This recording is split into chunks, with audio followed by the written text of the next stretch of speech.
Yay, we're back. And rather quickly. So usually I don't stream back to back, but this is going to be interesting. Welcome back, everyone. We are here for the hopefully the final part of a three-part session of the fourth mission from Keys from the Golden Vault. For those of you who don't know, the mission is called Prisoner 13.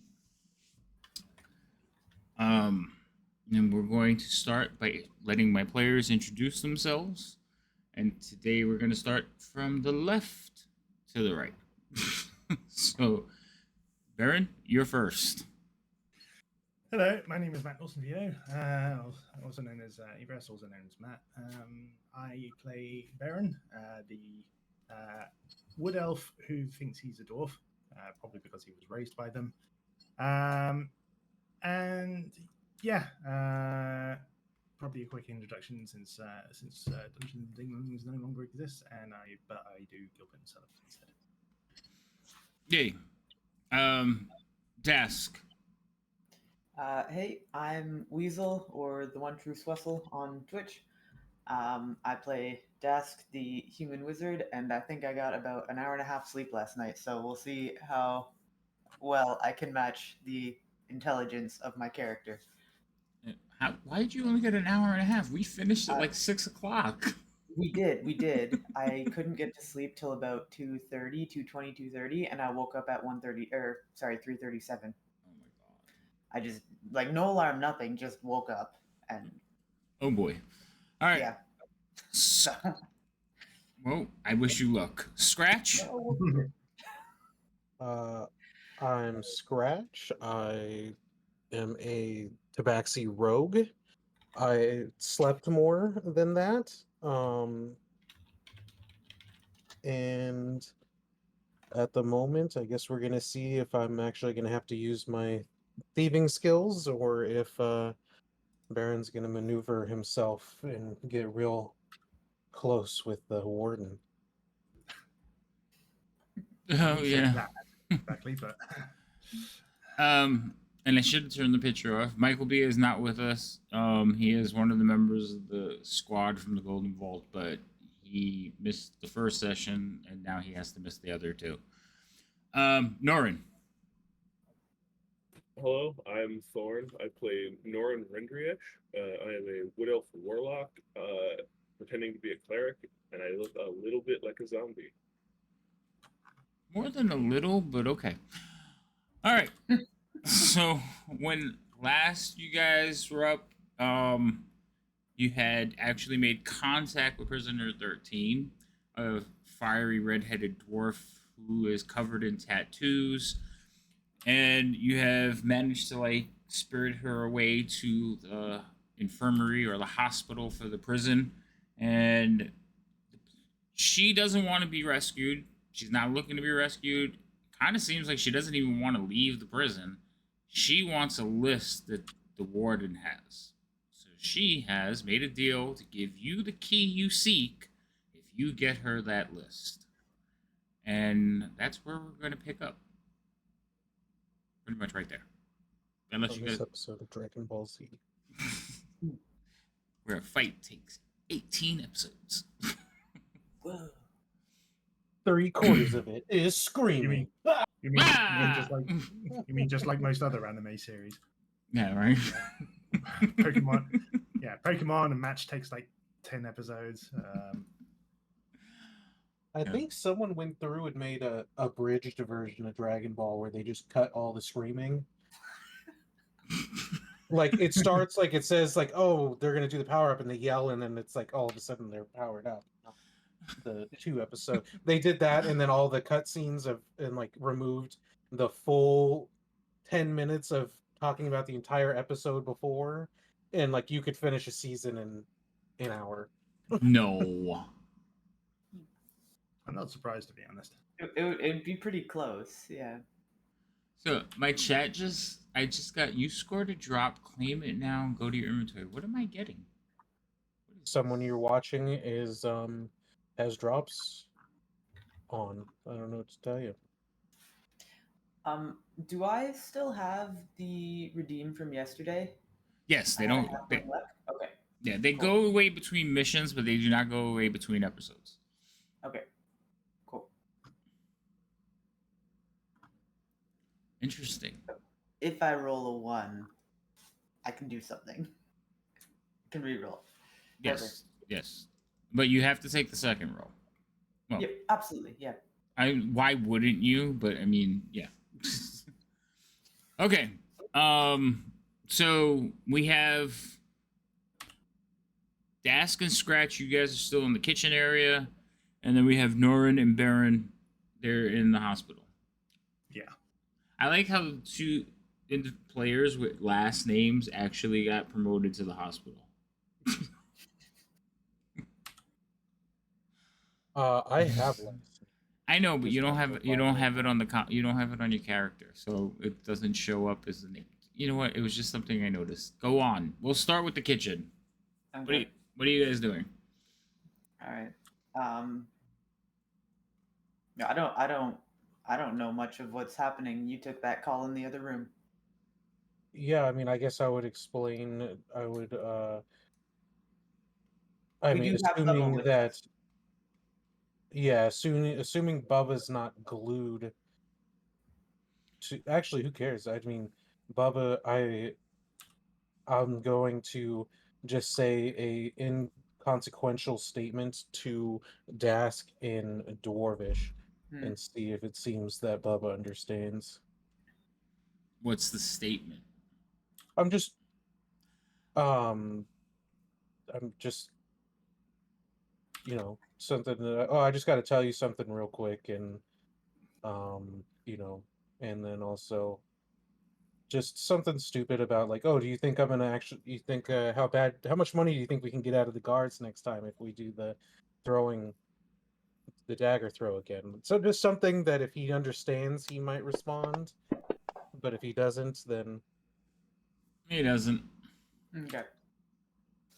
then I will go and I'll look like I'll say the statement, then I'll look over, doesn't understand, okay, and then I will inform her of the 3 steps that either um Varen's going to take the warden's offer up on a drink of some type that they talked about and get this list. Oh, I guess I should explain that part first. Um, they have prisoner 13. She apparently has no interest in leaving. She has decided that she's willing to give us the key if we get a list of the prisoners' names to Oh, her. so in Dwarvish, I'll just be like, oh, so we're gonna help her with her crime bossing from in here. She already talked with everyone out there. Apparently. So if we get her the list, then she'll give us the key and we're good to go. So either Byron's going to take up the drink offer and somehow manage to get the list. Well, there hasn't Well, been a drink offer. I'm just a quick thing. There wasn't. There hasn't been a drink offer yet, but there is a possibility that I could probably. a possibility of it, yeah. Mm. And get the list there, or option 2, Norin said something about maybe using Tiny since he seems to have free access to the warden's office in some fashion. Or plan 3 is somehow I manage to sneak up there, get in there, and steal and get said list in some fashion. Either take it or copy it. Okay. Well, if it comes down to plan 3, I can have you invisible tonight. I'm still kind of every now and then glancing over to make sure Bubba's not. So I almost had Bubble be like, why not all 3? Yeah. um, uh, yeah. But yeah, if it comes down to it tonight, um, after Bubba's asleep, I can get you invisible and give you an hour to get as much of that done as possible. But Yeah. Well, we'll see. We'll let them do their plan, and we'll just keep doing what we got to do here, yeah, and okay. maybe teach Bubba more stuff. Mm. Maybe be nice to Bubba. Yeah, be nice to Bubba. Are you saying that as him and talking about himself in the third person, or are you just saying that? Does he Be suddenly nice. understand Dwarvish? Be nice. Be nice to Bubba because you never know what might happen with him in the I future. need some clarification here because Bubba might not longer be meant for this world. No. No, that was How that dare was you? that was me, the DM, saying be nice to Bubba. Okay. He's just kind of humming along, washing dishes, Yeah. because that's pretty much all you let him. Well, you let him start cutting things too. So, Yeah. but right now he's washing dishes because it is after most meals. Like you guys are getting ready to shift change. Okay. Then I will, after going over all that, I will reluctantly, um, you know, tell Bubba like, we've gotten off on the wrong foot. Why don't I get you through, help you, and you help me through, and I can show you some of the stuff to prep for the next shift. That's in common. He kind of looks at you, like raises an eyebrow at you. He looks over at Dask, like questioningly. Dask shrugs at him. He goes, "Okay."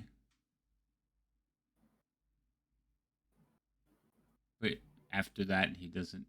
Really? Oh my goodness. Hi, Pixels. How are What? you? Pixels has redeemed a random monster How does in a that prison. work? We're in prison. Oh, it better not be that specter. Right? The Spectre kind of comes in and is like, yo, I'm hungry.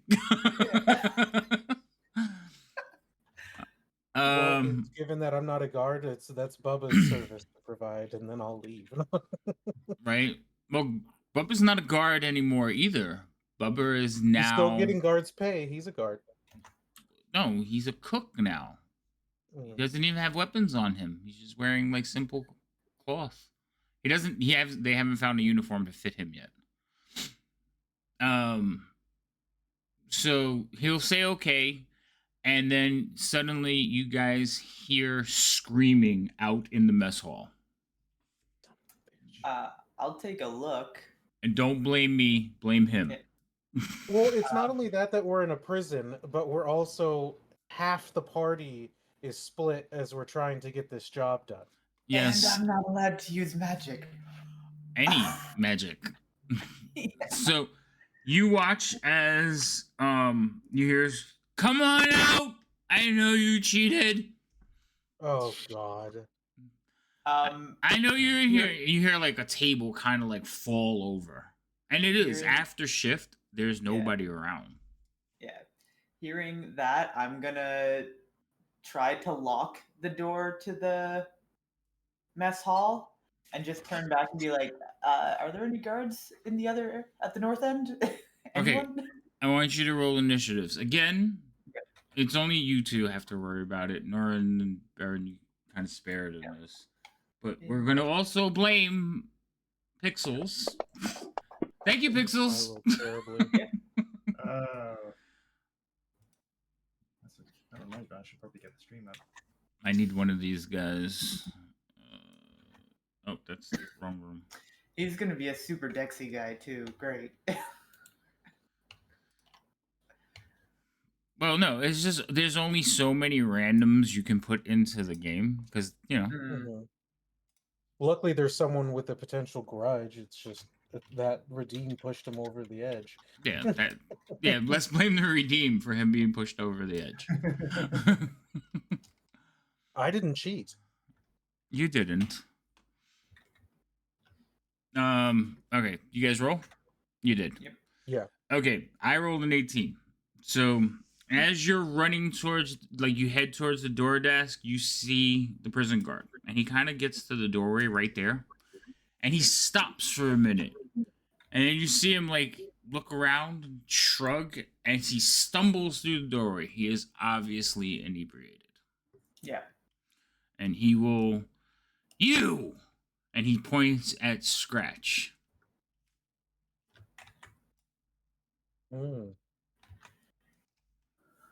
He's gonna stumble forward. He's like, "You made a fool of me, and I know you cheated."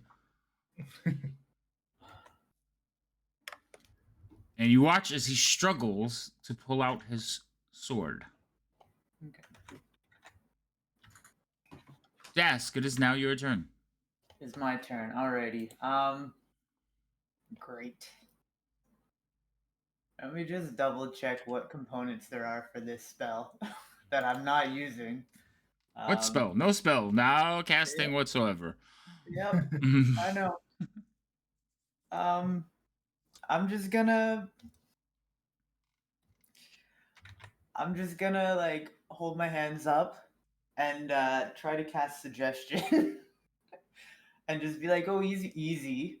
Tell you what, you're not thinking completely straight right now. Why don't you just take a walk and come back? We'll talk about this later. Okay, so you're gonna try now. You're using a suggestion spell, correct? Yeah. Yeah. Okay, so what's the? Go ahead and force the save on that. I think it's wisdom. We can't see the guy who she's Target forcing. must make a Oh, I'm wisdom sorry. saving throw. Yeah. I thought because again on my screen it shows like You he's see completely it, through. yeah. Yeah. Mhm. Yeah. There he is. Target must make a wisdom saving throw. On a failed save, it pursues the course of action to the best of its ability. On a on a success. Why are there so many words? I don't have enough sleep for this. Wake up. Yeah. Little Susie, wake up. Yeah. Is it a Can someone cast suggestion on me for that? It doesn't say. I assume if they succeed, then they just aren't affected by it, and they make up their own mind. Right, but Yeah, you have the might- DC in front of you, so you can target him and force the wisdom save. Oh, okay. All right. Gotcha. So I know how this works. now I may adjust the roll because he is drunk, Yep, like absolutely. really drunk. How do I I target him just again? want to. Control, click on him. Control click. Thank you. Did that do it? Don't know if that worked. One moment. I'm sorry. Yes, it did. Okay, and then where are you on top of my thing? Move. Whee. See, I'm gonna have to wait till there's a one shot that Gimbal is in and not play that one, so then I can sit here and torture him with my Okay. 40,000 points. Oh my goodness. He There, probably has pretty close to the same thing though. Mm-hmm. there it is. Oh, so he succeeded with a 20. Okay. It gently rolled off the 2. Yep. Yes, I was gonna say Pixels probably has just as many scratch. This is gonna be a war. You should just pick on people with games you don't play with. Anyway, all right. So you said the suggested spell at him. He's like, no, he cheated, and you probably helped him.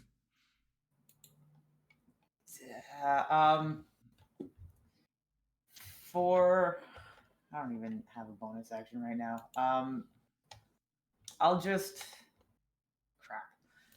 move here and just try to be a bit of a nuisance and hope that he doesn't try to stab me.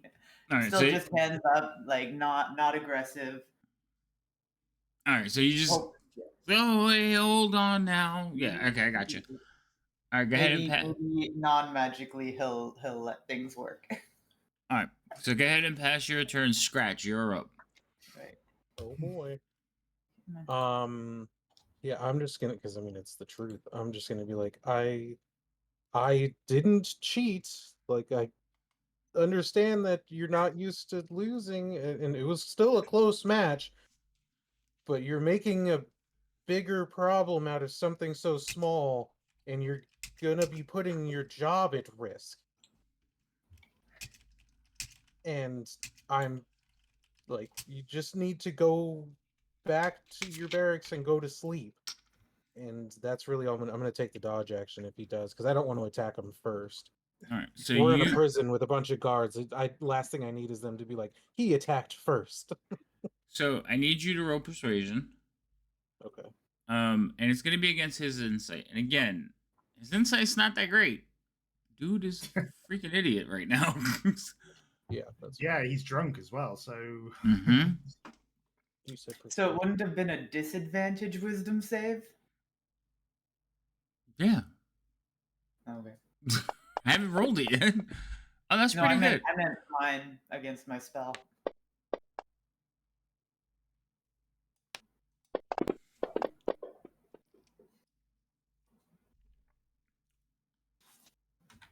Either way, if it works, it works. So I'm just gonna tell you, I rolled a disadvantage and still got an 18.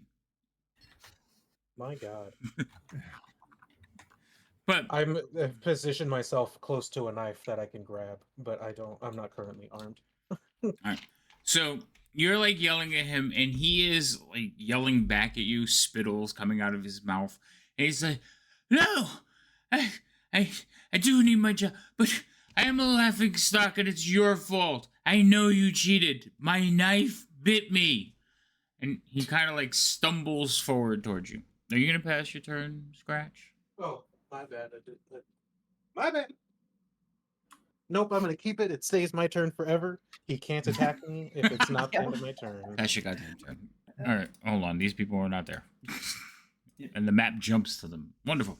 All right, so he is going to try to stumble past you, Desk. Okay. So with one of his attacks, he's just gonna kind of just push you. So you can roll basically a dex or a strength check to try to avoid the push, but he is going to roll his strength to just push you out of the way. Oh, good. She's really good at both of those. I'm okay at one of them. I remember I do have disadvantage on these Yeah. types of checks, so he's not going to do all that great. Yeah, please let me know if it's a 1 so that I can reroll. I will let you know if it's a 1. One of them was well, no, that was me. I rolled a 1. So he goes Oh, to like give you a shove, and you just, what did you roll? Dex or strength? Dex. Yeah, you just duck out of the way, and he just pushes over you. But he is holding a sword, and he will kind of, instead of pushing you out of the way, stumble past you. But he has to take the long way, so he'll go up this way. And then he is going to make a wonderful attack at Scratch.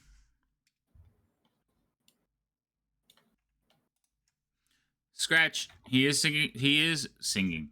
He is swinging a longsword at you while he sings drunken songs. Yeah. 98 casts of Torbanale on them. Yes, he will be using the longsword. Oh, wait, hold on a second. Let me look at this again. Oh, okay. Yeah, all right. So he can make 3 attacks, but I'm only doing 2. That's a lot of attacks. Double disadvantage. So he no, there's no such thing. And it would be wasting your disadvantage. So he misses you completely. He's a fairly big guy, and you think you know that drunkenly you pretty much have him outmatched. But if he hits you, it's gonna hurt. Mm-hmm. Task, your turn. Ooh, I hear the bells. All right, I'm gonna. I can go. Actually, it doesn't matter either way. I have to walk around. Yeah, I can go through a teammate, right? Yeah. Yes, it's just double the movement. Right. Okay. So I'll try suggestion one more time. Okay. And just like, okay, like seriously though, you need to calm down. You need to go for a walk. This isn't a good time. This isn't a good time for you to be doing this. All right. So target him. Force the save again.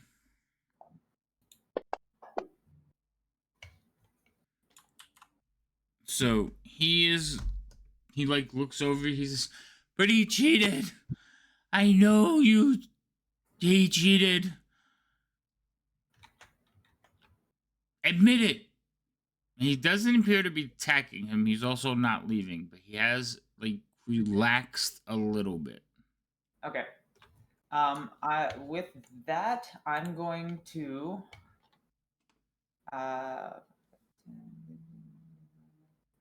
I'm gonna walk. We'll go 5, 10, 15, 20, 25, like to here. And I'm just gonna look. Is there anyone in the hallway? From there? your little port window through the Yeah. door, you do not see anyone. Okay. I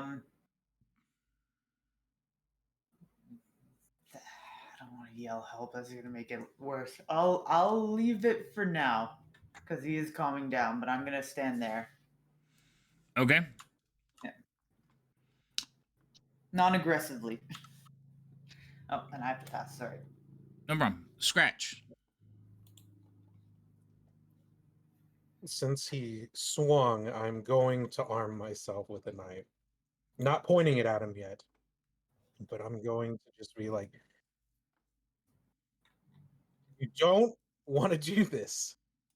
There's no manner in which this ends well. You just need to leave, and I'm going to attempt to take the dodge action again. Okay. But if he swings again, then that might change what my Right. I understand. I'm just looking. Do you need me to do another persuasion? Yes, please. Sorry.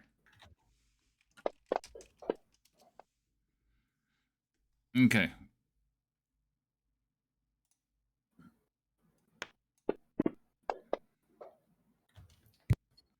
So he will look at you for a minute, and you can see he's very like traumatized by all this. You could see like the anger and water welling up in his eyes, and he just looks at you, and you watch as his shoulders slump. He's, "Hey, Hill, you cheated," and he like drops the sword and turns to walk out.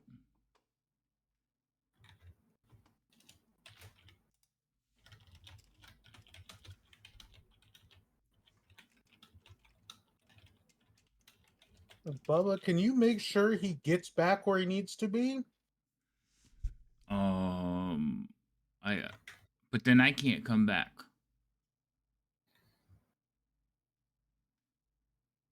I know. How about... Oh, go ahead. I'll get another. I'll get a guard. Good idea. Just have 2 guards transport you back. Either way, just, yeah. I just don't want him wandering through the halls. All right. So Bubba will walk up to him and say, "Come on, Alejandro. It'll be okay." And he starts leaving him. I'm leading him out the door. So Bubba will be gone for a little while. Okay. He he cheated, Bubba. I know he did. Yes, it's okay. Kind of pats him on the head. He does leave the sword there on the ground, though. It's nothing special, right? It's just a sword. It's a long sword. It's not like one of the guard issue swords.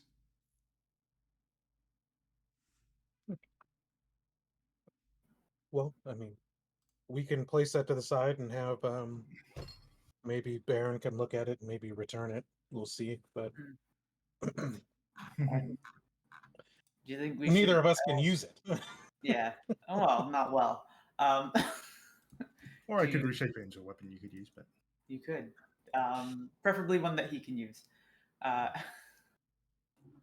all right. Scratch. Do you think we should send a message along to what was her name, Ula, and see if she can set up something? Because that could have been worse. Why don't we lock the door? Hmm. Suppose we could. Um, Is there a lock on the mess hall side? On the mess hall side, no, there isn't. Remember that door? They Let's- barely even closed that door.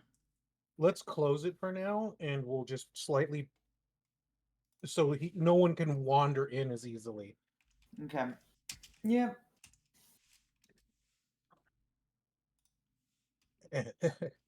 I really I'm glad it didn't come to me having to actually stab him as I place the knife down. yeah, because then you'd be wearing a completely different uniform altogether. Yes, you'd be I next. wouldn't have killed him, You'd be in a cell with prisoner 13. but he wouldn't have been able to hold anything. I should have stabbed now. I was going to say I wouldn't have killed him, but my attempts of stabbing would have been into his forearms to try to get him to drop his. All right. So eventually, you guys calm down. Everything kind of goes through. Also, for those of you that don't know, Pixels, the person who bought you that wonderful little encounter, he's actually a DM, and he DMs on a channel. Well, he plays in my game too, but he also DMs and really good. But he doesn't DM on his own channel. So can you do the shout out for main Cal's channel, Scratch? Mhm. Please and thank you. Maybe. If you, she's really fun. It's like I love watching them, so go watch them too, if you can. And with that, we're going to switch back to the hospital. What are you two doing?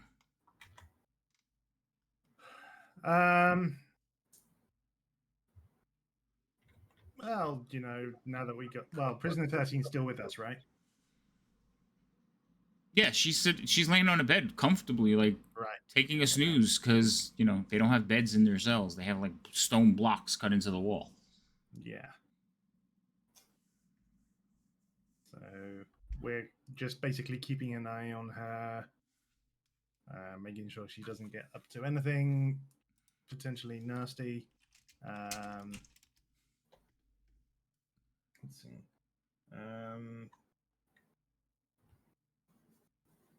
If you guys are watching her, it's quiet in here. There's nobody really around. She's talking to herself, or at least seems to be. Is she talking in a particular language or? She is talking currently in common, and you guys have really good perceptions. Or wait, no, I might be thinking of somebody else in the group. Yeah, that's Dask. Your perceptions are a little bit less.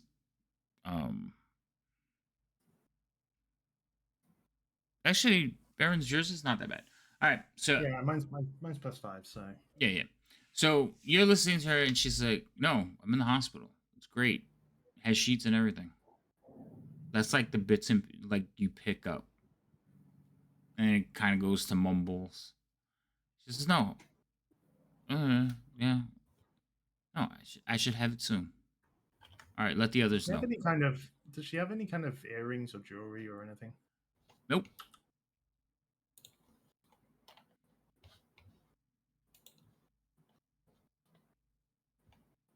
You seem to talk to people a lot, and to yourself a lot, don't you, lass? Oh yeah, bad habit I picked up. My brain's always going. Can I make an insight check? Sure.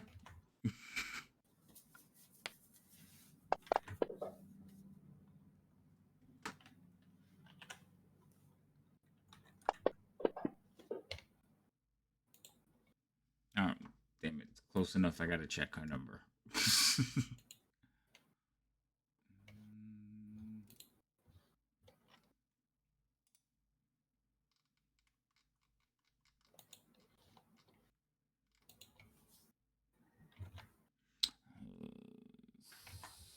So, all right. So, she's like no flinching. If you're playing, you wouldn't want to play cards with her.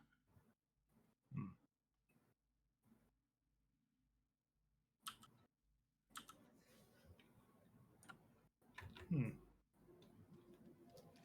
So, yes, your character, I know you think she's lying, but your character pretty much believes her. Yeah.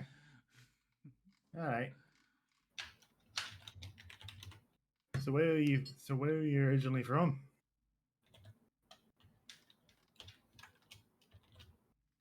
Me? Hey. Oh, we're gonna have a conversation now. Shouldn't you be planning on how to get my list? Uh,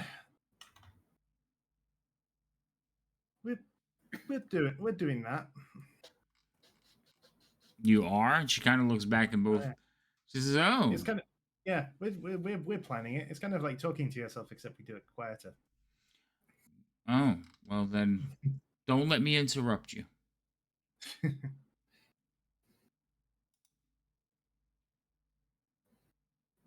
She kind of just lays back down on the pillow. She almost like turns away from you.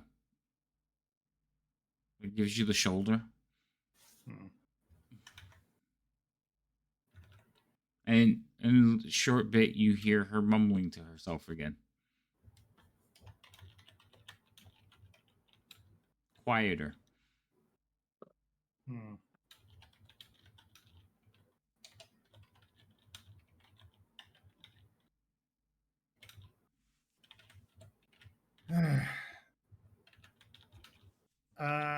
What time is it, by the way? Are we approaching like nighttime? Or are we approaching? It is evening.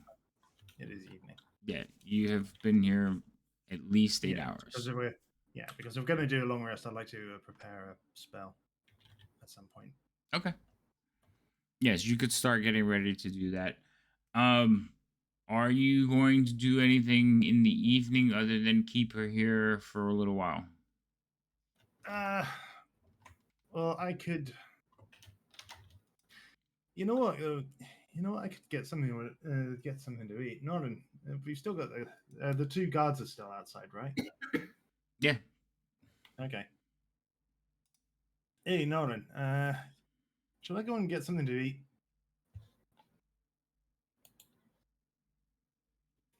Sure. See if I can. Are we allowed to bring food back? Are we allowed to bring food back into the hospital, or do we have to actually eat it in the mess hall? It's kind of up to you because the hospital being a 24-hour thing is a new idea, thanks to Norin. Right. So there's really no guidelines or structure. You have seen the guards eating at their post when they're on watch, and you have seen guards eating in the mess hall when they're off duty. So, All right.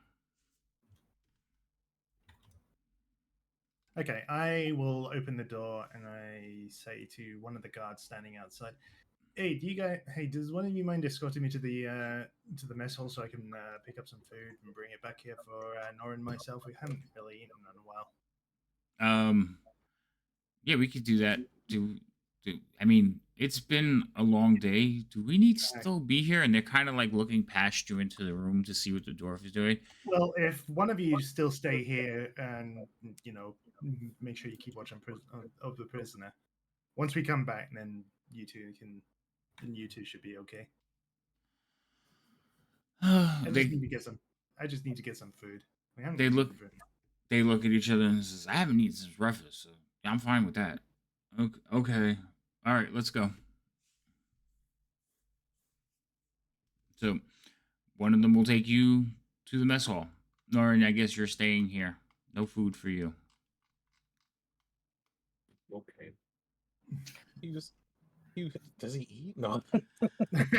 Oh, all right. You return to the mess hall. I don't know. I haven't seen him. I've seen him play with his food, but I haven't seen him eat it.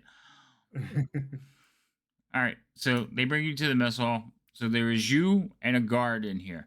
As you're coming up the mess hall, you see Bubba leading some crying guardsmen to the barracks. Hey, Bubba, what's going on? Scratch beat him up. He just keeps walking. No, he doesn't say Scratch. He says the cat beat him up. He says the cat beat him up. Wait, what? Oh, he kind of like holds him and like holds his ears. Does this to his head. He says Earmuffs. Yeah, he gives him earmuffs and he goes, "Well, he was upset about losing." You recognize him as soon as he said it. He was upset about losing, so he came in. I think he's been doing a little bit of the and Swirl scratched, embarrassed him again. So I'm taking him back to his bunk. All right. Make sure he stays there, right? Well, I got to get back to the kitchen, so I'm gonna have. If you guys wait for me, I can walk back with you. All right. He says, "All right, I'll hurry." So he kind of runs through, and he doesn't let go of the dude's ears. He starts dragging him, holding him that way. Ah! He's just excited to be able to go on a walk with Am I Baron. just hearing screaming down the hall as the air is being? Right? He's like, "Let go, let go!" So they disappear into the stair. Basically the observation hub, the area around the staircase up to the barracks. He disappears in there, and in a little while he comes running back. He's carrying a parcel under his arm, like a wrapped up blanket almost, and he kind of comes running. He says, "Okay, I'm ready. How you been, buddy? How's everything? It's been a long time. Is everything good?" Hey, well, yeah. This is basically me trying to say something, but he keeps interrupting with a question. And you guys will make your way back to the mess hall. Now there's three of you. And in the mess hall, there's not too many people. Occasionally, you'll see a guard, walking in their parole route as you walk by, but nothing going on as far as the evening. It's not. It's just after, not just after. It's after dinner, but before people start getting the late night munchies. So it's a really quiet time.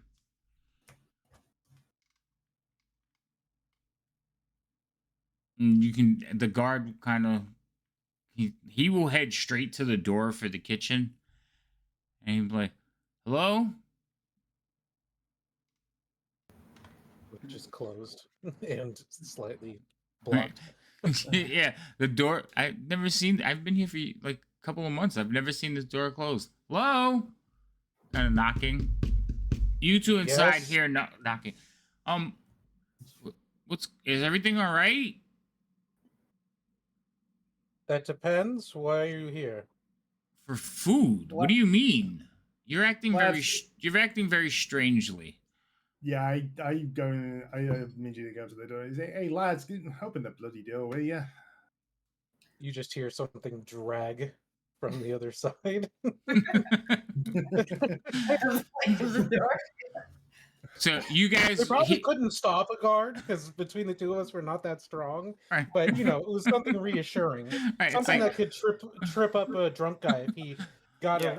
thought better of what he was doing and wanted to come back. All right, so you guys drag like your sack of potatoes away from the door, and you hear like, "What's going on?" And then Bubba's like, "I told you, Scratch beat up Alejandro." I not Scratch. He keeps saying Catman. I keep saying your name, but Bubba wouldn't use your name because he doesn't know it yet. Catman did not beat up anyone. The guard came in and drew a sword on us. Right, and he unarmed him. Look, the sword's still sitting on the ground over there. As I open the door, I didn't hurt anyone. I say to Bubba, "Okay, let's just clarify this. So that guy drew a sword on you, and you disarmed him. Did you continue to hit him after you disarmed him?" I didn't touch him. He dropped his sword after having a moment of clarity and that it was a bad decision to swing on me again. All right, Bubba, we really need to update your definition of beating someone up. Well, I mean, beating someone. I mean, he beating You could someone still up. be embarrassed, he but lost like you his said, you might weapon. still He be embarrassed. lost. He was disarmed, Bubba. That's what it's called. Oh, not beat up. No, not beat up. Oh. Look, bud, I work in the kitchen now. And he kind of holds up his parcel and like shakes it, and it's a kitchen uniform. I was kind of wondering what you were doing in that outfit. They needed a volunteer, and since I didn't have a partner, they didn't have one for me yet. They said I can come work in the kitchen if I had experience. I don't have a lot of experience, but they don't know that. As me and Dask are both sitting there, and if Baron looks at us and we're just like, "Oh, we know, we can tell." So, But at the same time, neither do either of us. But it's worse somehow. So the guard that's there with you, he's just looking back and forth as all of you are talking. He's like, "I just want something to eat. Please, I need 2 portions. My partner's waiting for us to get back. I don't know what he's having." He points to Baron, and I guess you're supposed to be here, Bubba. He's like, "Yeah," and he walks into the kitchen. Now, mind you, all this happens at the door because again, they kind of don't pass the threshold into the kitchen. He says, "I'm gonna have to report this incident to the warden." I mean, okay. Well, make sure you let the warden know that our side is that we used words to tell him to leave us alone. And she can decide if she thinks we disarmed him or if he was drunk enough to leave his sword here. I don't think it's going to be too much of a problem, lad. I mean, you got witnesses here. There wasn't really that much of a fight. It's just the guy We was. have we have a witness that says we beat him up. No, disarm, desk. Okay, as long as that's clear now. Which Yeah. at this point I go, oh yeah, probably, and I bring out the sword Yeah. and hand it to Baron. I go, I guess this is. I don't know what you want to do with that, but I don't think we're supposed to have swords in the kitchen. Aye, you're right. No swords in the kitchen. Not great for dicing veggies. If it's over 9 inches, they don't want it in here. It's kind of, it's just too much. So Baron, they hand you. Oh, sorry. Continue. No problem. They hand you a sword. As soon as you touch the sword, you can feel like it's light, like it's very light for a long sword. And it's definitely not something. This came in with whoever that person was. It wasn't forged or bought or handed out here. Oh, this is okay. That's interesting. But yeah, give me 1 second, and I turn around and go with Dask, and we start throwing together whatever food is available to 4 total meals. Alright. Do you need anything for Zombie Man for Norin? Ooh. You see one of the carts, like, ooh. Guy gives us the creeps. How do you work Where with is him? Norn? Why why didn't both of you come in? I get it, maybe Norn didn't want to leave, but aren't you guys allowed to leave the infirmary?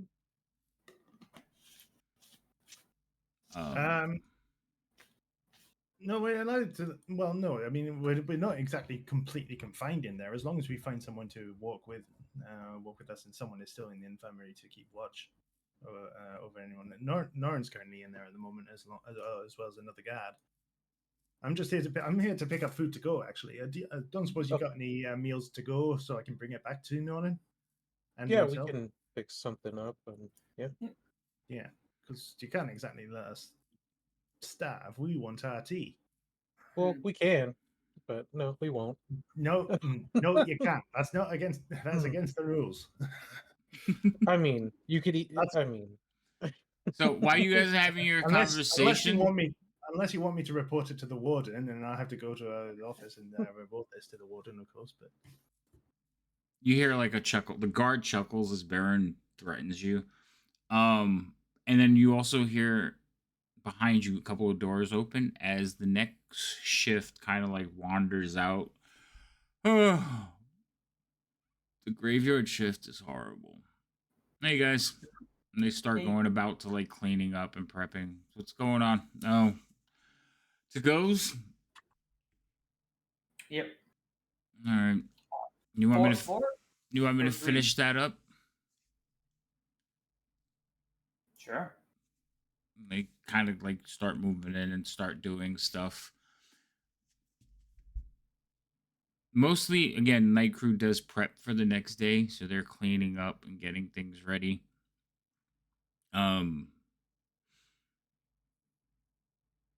Cool. You guys off tomorrow, right? Are we? Lance is over at schedule. No. Yes, you guys, your shift, you are off tomorrow. Champion. Yeah. But I don't think. I think we'll still be here, though. You know, wandering. Given today's events, I don't think taking a walk is in my best interest. Oh, well, I mean, you work. That's up to you, but do what you want. They will eventually come over and bring you 2 plates. They'll hand 2 to Baron, and they'll hand 2 to the other guard with Baron.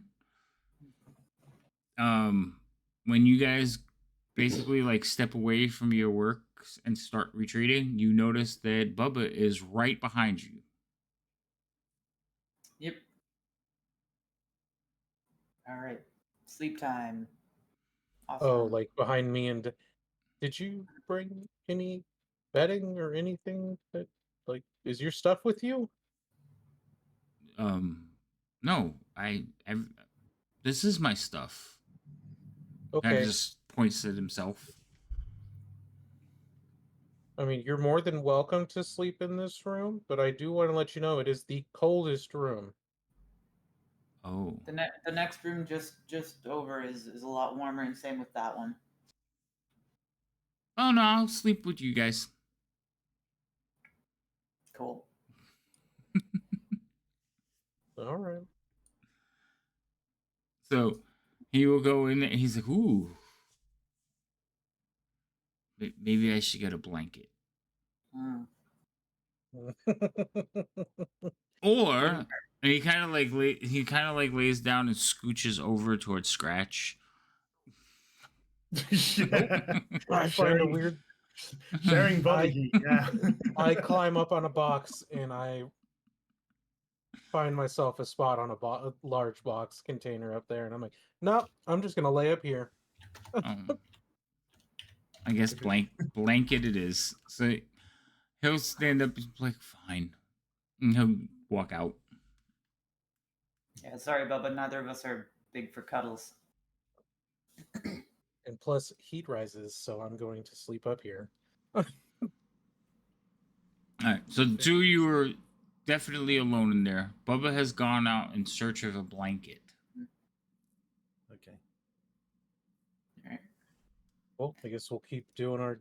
We have tomorrow off, but other than that, I guess we'll just wait to see if our part of the plan is needed. Well, can I have my food first before you start waiting? No, they Yeah, they gave you their food. Okay. I also say right.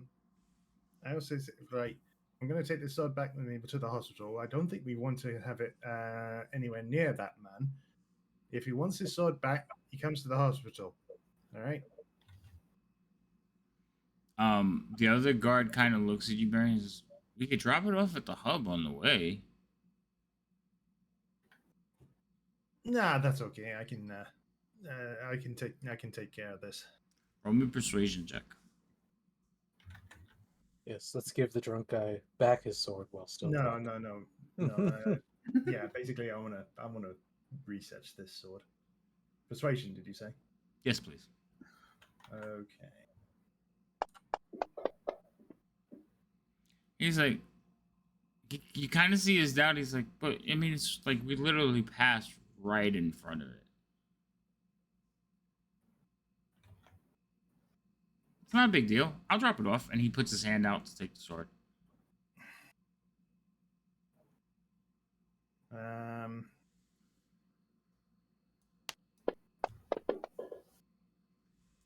Okay, can I just have a quick look, just a quick cursory look at the sword, like as if I'm still thinking about giving it to him, but I'm having a look at the sword just to see whether it seems to be made out of some strange metal or whether it's just a.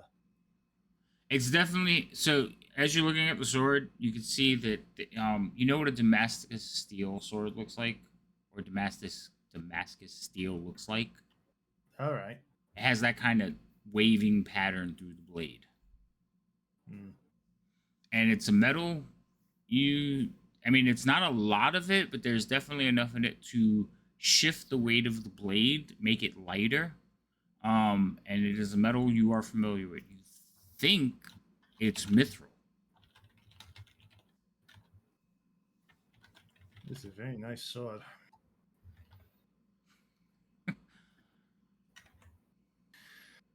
Ah. All right, I guess we'll drop it at the hub then. Oh, yeah, okay. Scratch he gets attacked. he in the middle doesn't. of the He night seems now. a little bit Yeah. confused, but he's not fighting you over it. He's just like, I could trying to make it easy for you. I don't want to break the rules, but I just want to make sure that I just want to make sure this sword is as far away from him as possible while he's in that state.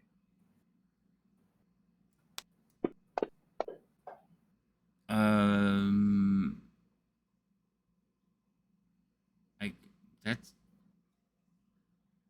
I mean, you do what you want to do.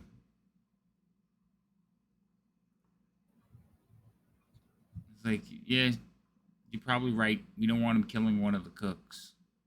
Hmm. What? How Do the they? other cooks look nervous at that? No, they're back in the mess hall. They're walking back already. Okay. Gotcha. So there, as you guys are walking, he doesn't seem to be really much paying attention to like as you're passing the hub. So do you want to like keep him distracted so you can hold on to it, or you just want to just take it and drop it off? Um.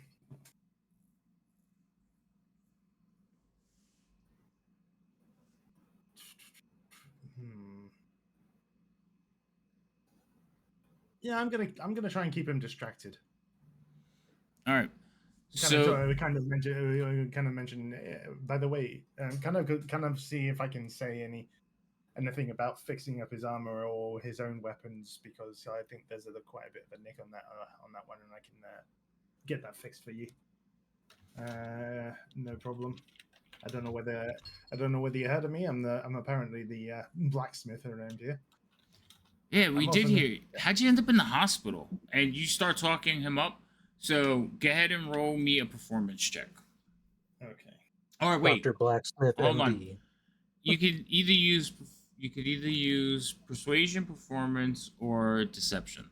I'll let you pick which one you want to go with. It sounds like you're doing a All little bit of three. it sounds like you're doing a little bit of all three. All three is still the same. It's all +1, so Right, that's what I'm letting you pick. yeah. I'll just go for performance. All right. So you kind of talk him up, and you're like, "Ooh, yeah, I could fix that for you. Like polish it right up, work that nick out. Whoever did that repair did a horrible job." He's like, "Oh, you think so? Yeah, I wasn't too happy with it." And you guys like just walk right by the hub back to the infirmary. It's not until you get to the infirmary he's like, "Oh, I forgot. We could. All right. You know what? Keep it here. I'll let Yeah, him. I'll let I w- I Alejandro would- know you have it." I mean, we are here, so But yes, you All make it right. all the way back with it. yeah. He will hand the food over to the other one. He says, "So 13 staying the night. We'll let the hub know to lock her cell, but do you need a hand?"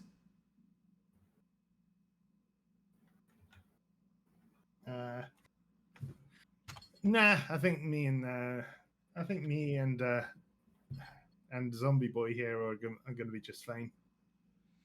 All right. Says, "Just make sure you keep him manacled." Don't worry, I'm sure we'll be just fine. All right. You guys have a good night. And the two of them will kind of take their food and leave.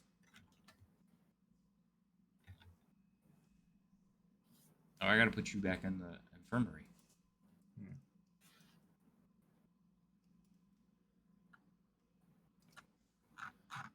Laura, Nora, you're there. You see Baron walk in. He's carrying food and a sword. I see they finally let you have a weapon. No, this isn't mine. This is some drunk guards. Besides, I got a weapon myself. I mean, I show him the sword that I've got, which I updated, which he saw me do the ritual, of course.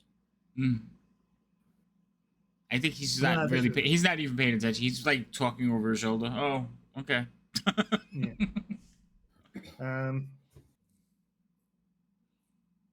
Um. But yeah. But yeah, I'm just gonna kind of look over this weapon, look at the way it works, and see if there's any kind of magical essence to this weapon. Okay. I mean, what kind of sword is it? Is it a long sword or is it a? It is a long sword. Right.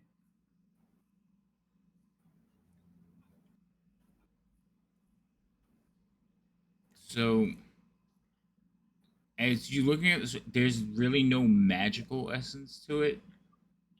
It's made out of this special dwarven. It has it has an alloy mixture to it. Roll me do you have any like smithing skills? I have Smith. I am skilled in Smith's tools. So roll me that. That would be As like far- wisdom. Yeah. Okay. So is it just a wisdom roll plus my? It will be a wisdom roll plus my proficiency. Correct. Okay, so that would be a +5 then.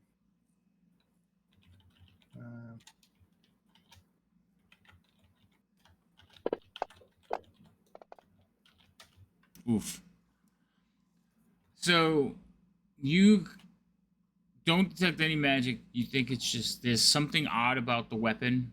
Hang on, was it a hang on, was it a natural one or was it? No. You rolled a 2. Oh damn! I could have used my halfling then. Okay.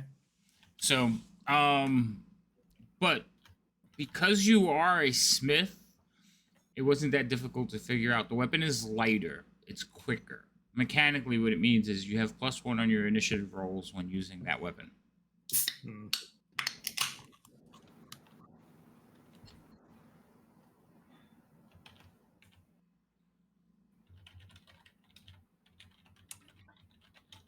Well, I'm not going to steal the weapon if the guy. I'm going to hold it until the guy comes for it, and if the guy doesn't come for it because he's potentially put in trouble for his behavior, then we'll see what happens.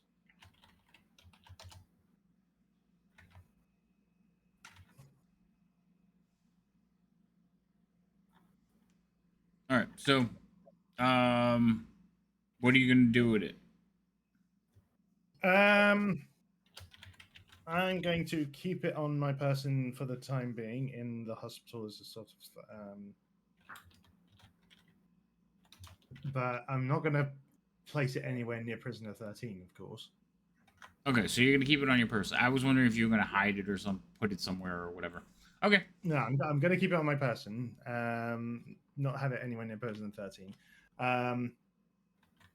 And if the guy shows up to take it, then I'll probably end up giving it to him. But if the guy doesn't show up because he's potentially in trouble for his behavior last night, then who knows? All right. So we'll see how that plays out. Are you guys doing anything else during the evening? It's been an exhausting day to sleep. No. Yeah. Also, I need your con checks. Scratch and desk. Okay. That's why I want to sleep. Ooh.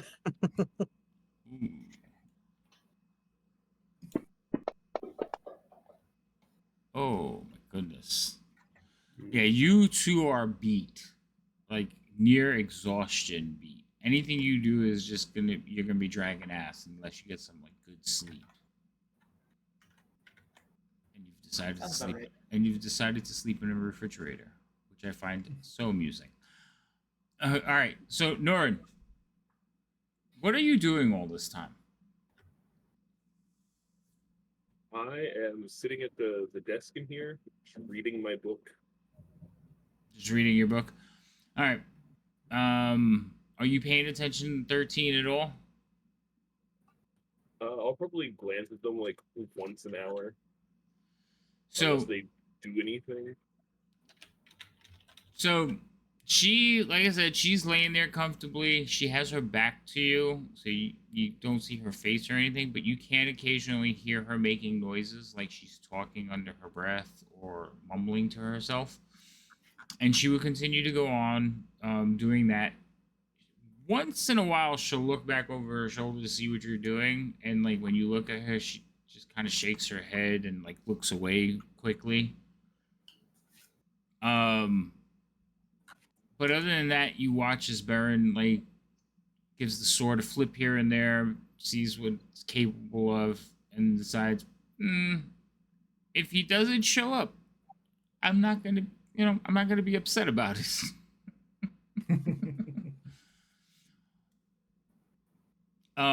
But other than that, the rest of the evening will go fairly uneventful. Not too many people get hurt at the night shift. Dash Scratch, you guys are just gonna sleep, right? No other plan? Eventually, carrying some blankets, like an armload of blankets, Bubba will come in. He's, look, buddies, and he kind of like starts throwing blankets on everybody. You get a blanket, and you get a blanket. Here, take two because you're really tiny. You have fur, you only need one, and he'll have like 4 on himself. And he'll just lay Thank down in a you, corner. Bobo. He'll lay down on a corner of the room, and isn't this nice? Maybe we should build a fire. Not the best place for a fire, but The things in here are meant to stay cool, unfortunately, so we can't really do that. Well, we'll just snuggle in. Desk, are you on top of a box as well?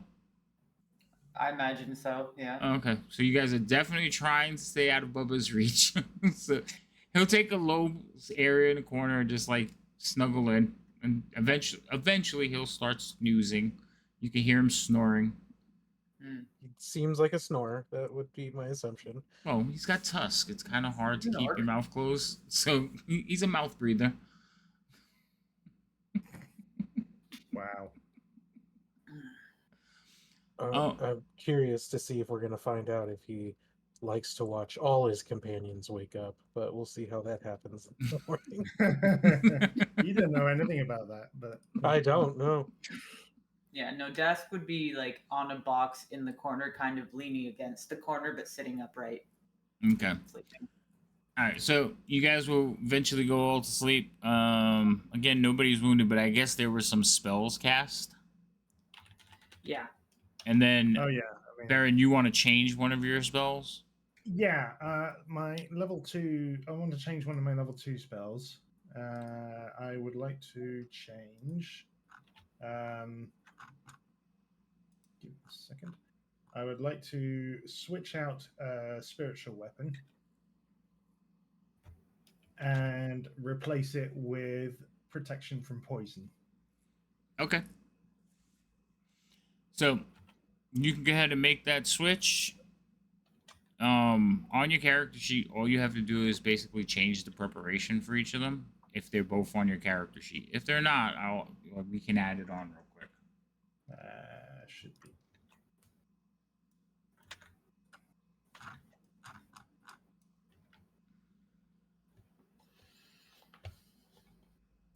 And then I will give you all a long rest so you can replenish your slots.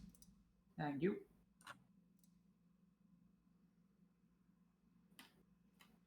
Is it on there? Yes, is it? You all set? Yeah. Okay, cool.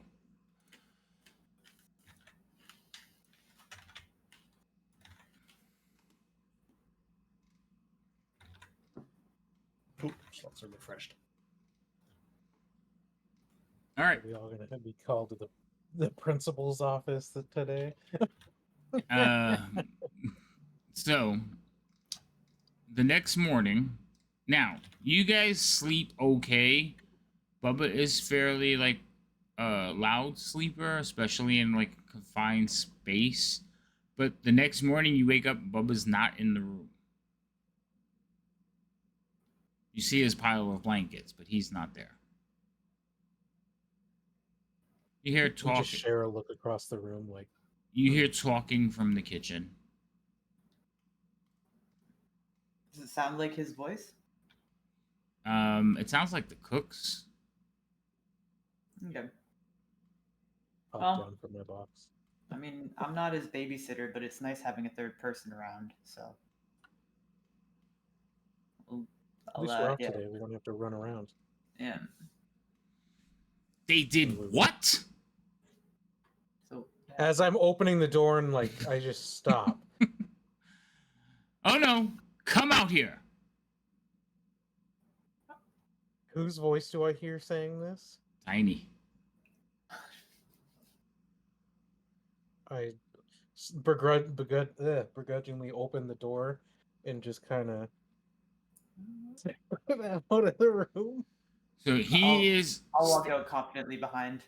So he is. Confidently as I can. You come out confidently cringing.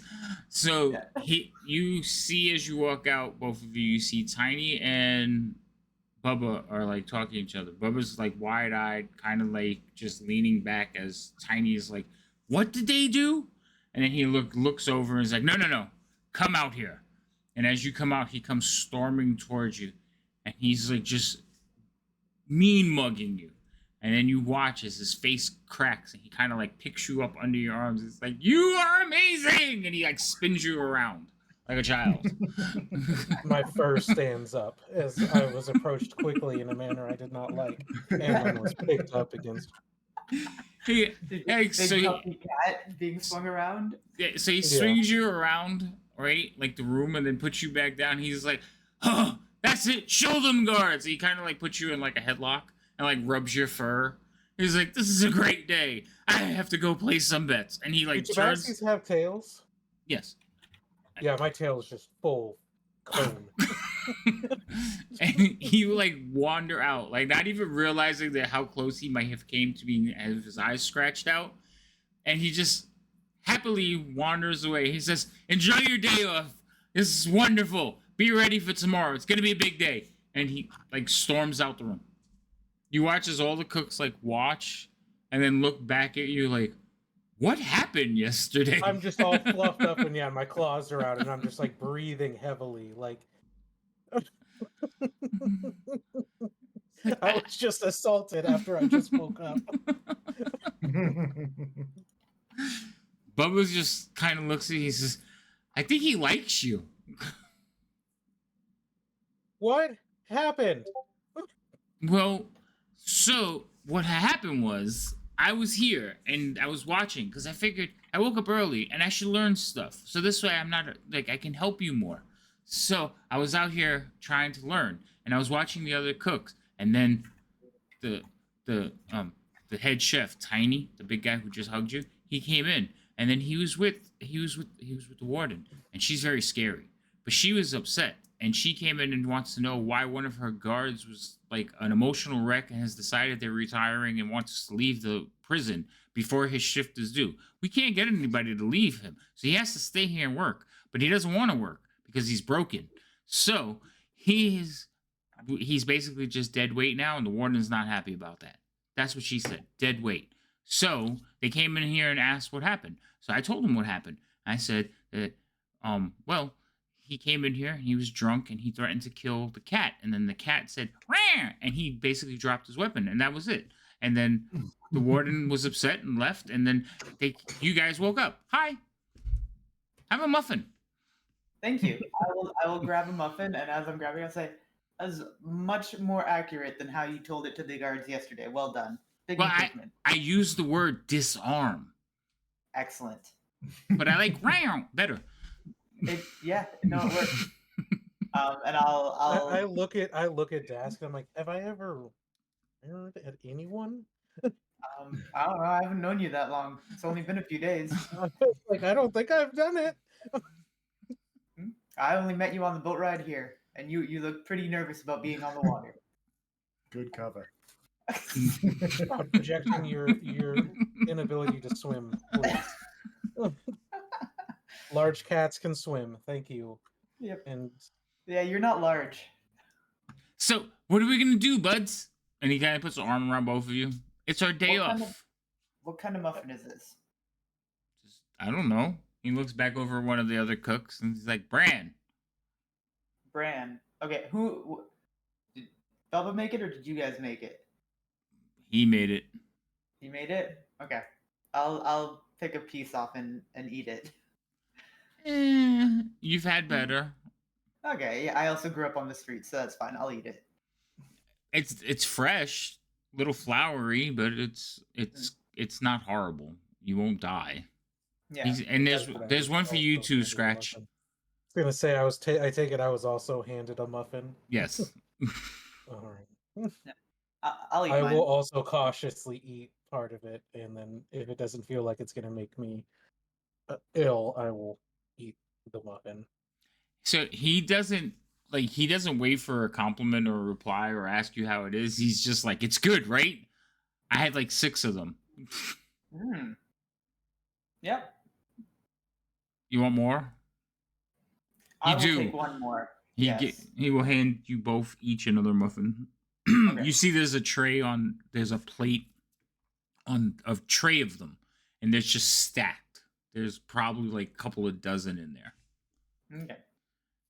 I just Awesome. look at I just I look at will. Dask and whisper, "Is he trying to make it so that everyone cuts back on bathroom breaks or something?" 'Cause it's like, how heavy is this muffin that's And overfloured? it's definitely heavy. It's very dense and thick. I still have the one muffin I'm working on. I'll put the other muffin in my pocket because who doesn't love a pocket muffin? And yeah, I'll just keep munching on the one. Okay. And you'll hear like one of the cooks laughing and chuckling. He says, "Yeah, we only do prison like servings here, so." Mm. So where are we going? What are we doing? I was thinking we take a walk in the yard. I don't know. It's cold outside, but Hmm. let's get out of the Well, kitchen. we have a little less freedom. We can't just walk out. We would have to get some guards because we can't just peruse the halls. Oh, Yeah. well, we only need one guard. Do we? Yeah. I mean, I know you know what you're doing, but do you still count as like officially count as a guard? I don't know.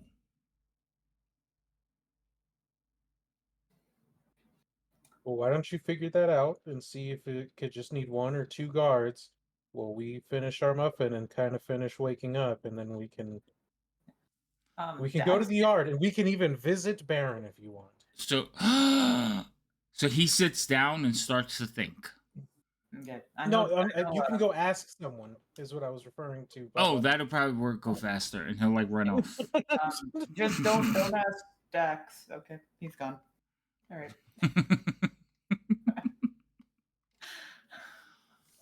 So he will run out, and you can hear him talking. Hey, yeah, I need to know. And he's talking loudly, and you hear a couple people like, "What? No, no, no, you can't. You're not a guard anymore. You're a cook." Oh. And he'll come back in defeated and be like, "No, we'll need a guard, but we can ask Barrett. Maybe he can come walk with us. We could all take a day off."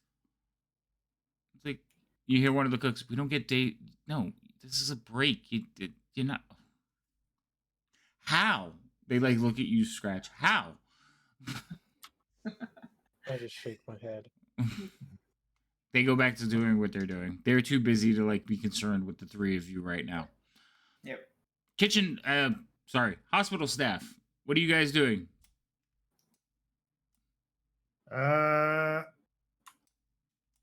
Well, it's morning. Has anyone come to pick up prisoner 13 yet?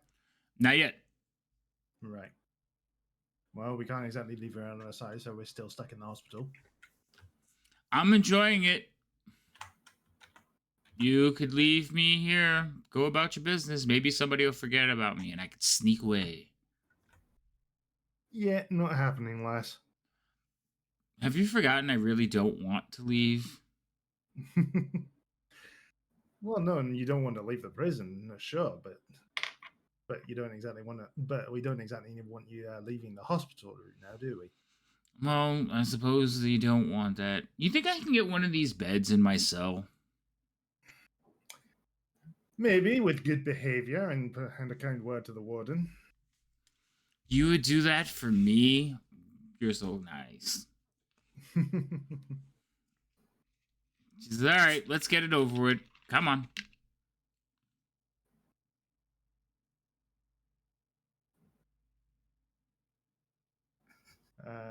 Get what? Sorry, get what over with? What just Escort me back to my cell. Oh, right. Wait, we're escorting it? Hang Why on. not? You're a guard.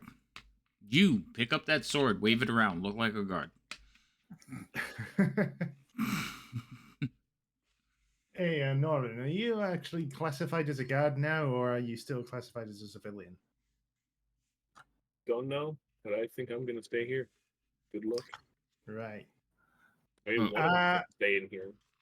Yeah, I look outside and see if there are any guards outside. Nope. Well, unfortunately, unless there's 2 guards, I'm not You getting anywhere. you know they will be patrolling by in about, within like 5-10 minutes. Hmm. Maybe wait 5-10 minutes. Maybe there'll be a patrol coming along.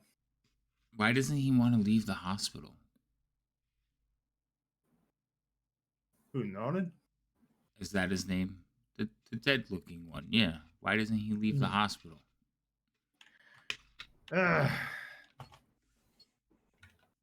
He's kind of a shut-in, it seems. I mean, if I look like that, I'd probably be a shut-in too. Aye. You know the amount of looks that he gets. But maybe Are if they you... still in the hospital? Yeah, they're standing right in front of you. She has no fear. Yeah. I'm gonna essentially agree with Barry. Like, yeah, with the way I look, it's better that I stay inside or in Aye. graveyards. I mean, you should see some of the reactions he gives to the guards every time they stare at him. Well, maybe if he did something with that hair and got some sun on his face. I mean, sometimes he's like, "Ah," and they go, ah. If I get too much sun, my skin starts to melt. Ooh. Your goddess is very unforgiving. So, what are we waiting for? Guard! Hey, guards! She starts yelling into the hallway.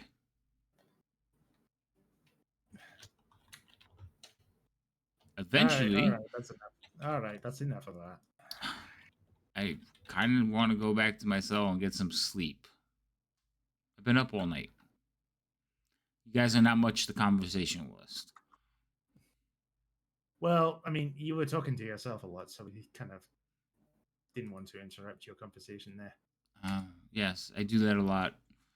But in my cell, the voices quiet down so I can sleep. Right. Do I pick up on any kind of weirdness with regards to the voices quietening down? You can roll an insight check.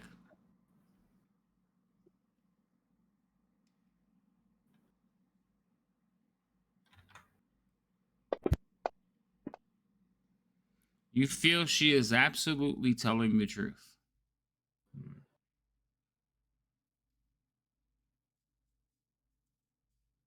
All right.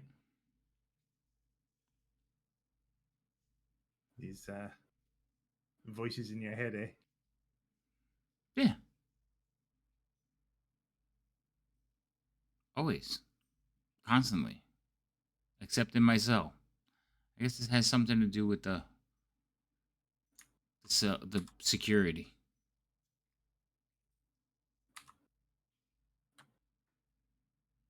And she kind of like, she's calmly talking. And she like loudly goes, "Why?" Like trying to scare you, like like you did to her earlier with the. I mean, I wasn't trying to do that to her, but Oh, look, it's a Myriad raid. Hello, everyone. Hi. hello. Everybody. If you guys don't know Myriad, then I don't know what you're doing with your lives, but you should all go follow her. Rhino, would you do the honors, please? Thank you. I think everybody in here knows you, and everybody that you brought over, we probably already know. So, hi everyone. We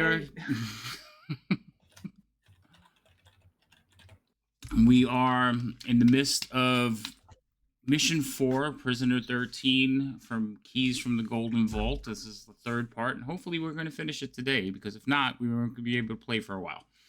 So, how's everybody doing? I know you were playing Baldur's Gate Myriad, because I was in your channel until you raided.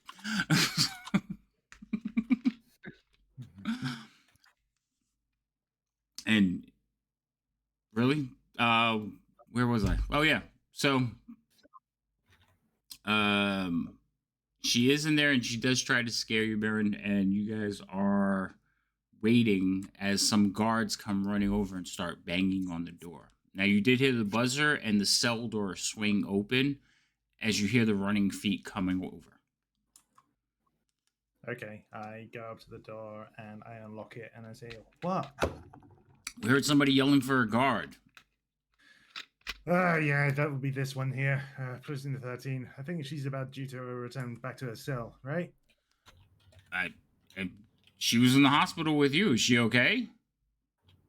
She had a bit of a stomach bug, so we had to keep her on overnight watch, just to make sure she was recovered. But I think she's fine and fit and absolutely dandy, right? Fit as a fiddle. So I think she can return back to her cell now. So she puts out her hands, and you see as one of the guards outside produces some manacles. They clap them on her, and they're like, "All right, let's go, 13." She's like, "Bye, boys. We'll talk again soon, I'm sure." One of the guards like kind of looks at you. She doesn't talk to anybody.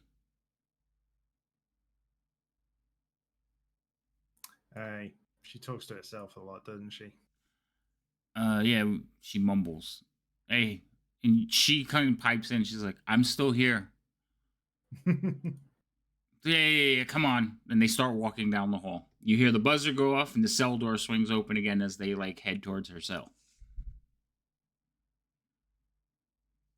leaving you and Norin in the hospital.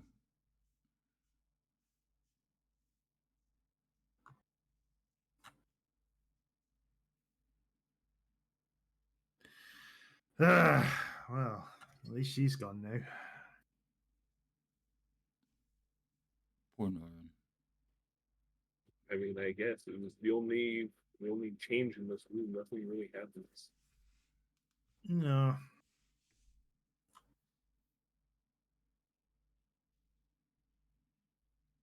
Still, interesting lass.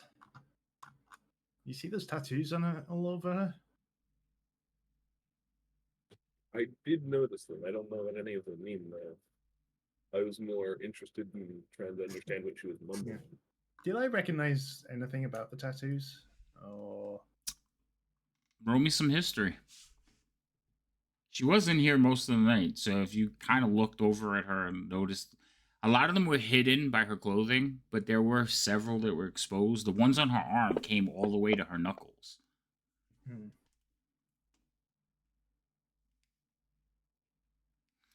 Yes, you notice certain things. She had basically like a tattoo. Well, hold on. Let me tell you exactly where they are. Because she has like a mountain tattoo, a river tattoo. There were some others that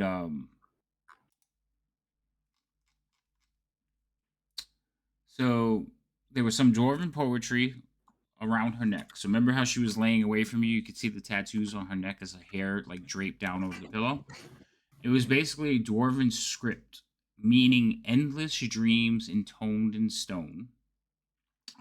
She had some rolling flames that covered a lot of her back and ribs.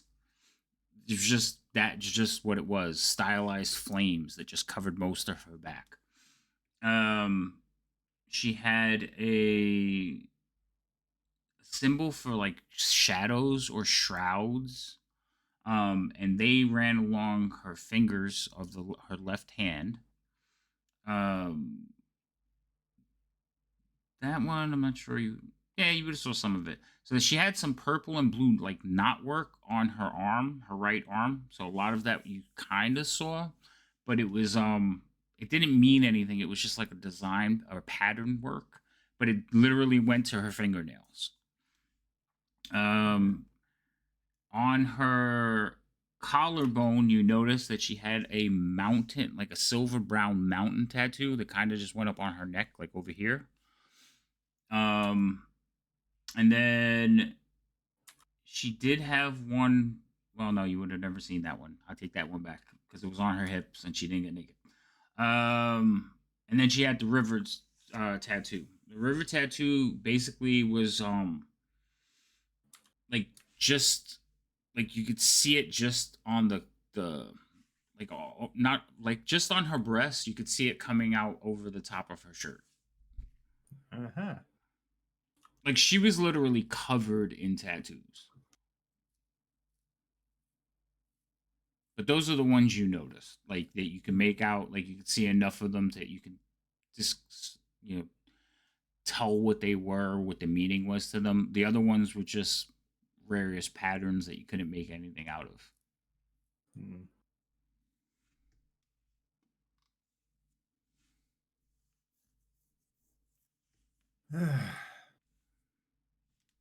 Interesting lass.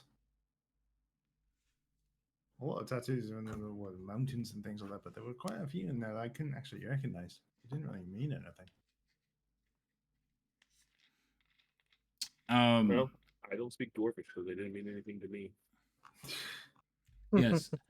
and, and as far as Norin, you said you were like listening and trying to hear what she was saying. She shifted into a lot of different languages. So she spoke majority of the time she was speaking Dwarvish, but she did slip into Common every now and then.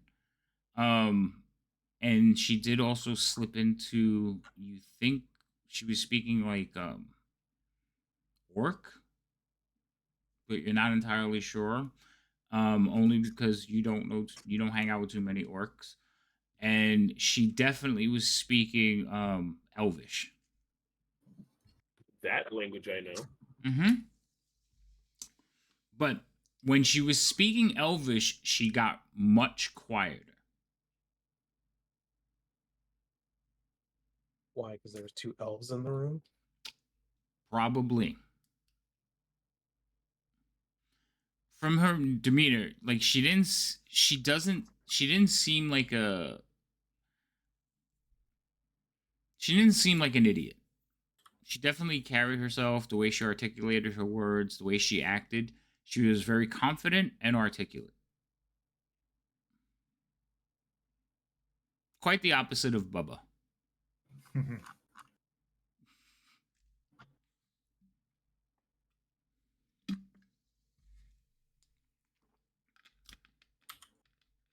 Now, do you two want to do anything else this morning? Unlike the other two, you don't get a break. You're pretty much in here. Well, you can leave at will, but you're pretty much designated to the hospital at all times because there is no other physician.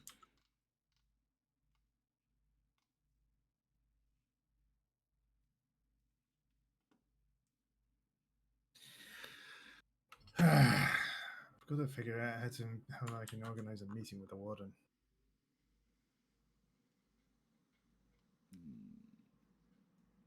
I mean, I think I've certainly impressed her, but I don't know. Something about that her interest in dwarven elements might. Actually, you know what? I'm kind of speaking aloud to myself. I'm not really saying anything to. I'm actually starting to act a little bit like Prisoner 13. Half thoughts and quiet whispering. Okay. Yeah. So I don't know whether Norin is going to say anything about that, but I think Norman would do the same thing he did with Prisoner 13, just kind of look at you and then go back to his book. and then I suddenly realize I pick up on it and I say, "Oh shit, I'm starting to sound like her, aren't I?" That you are. All the weird muttering and all.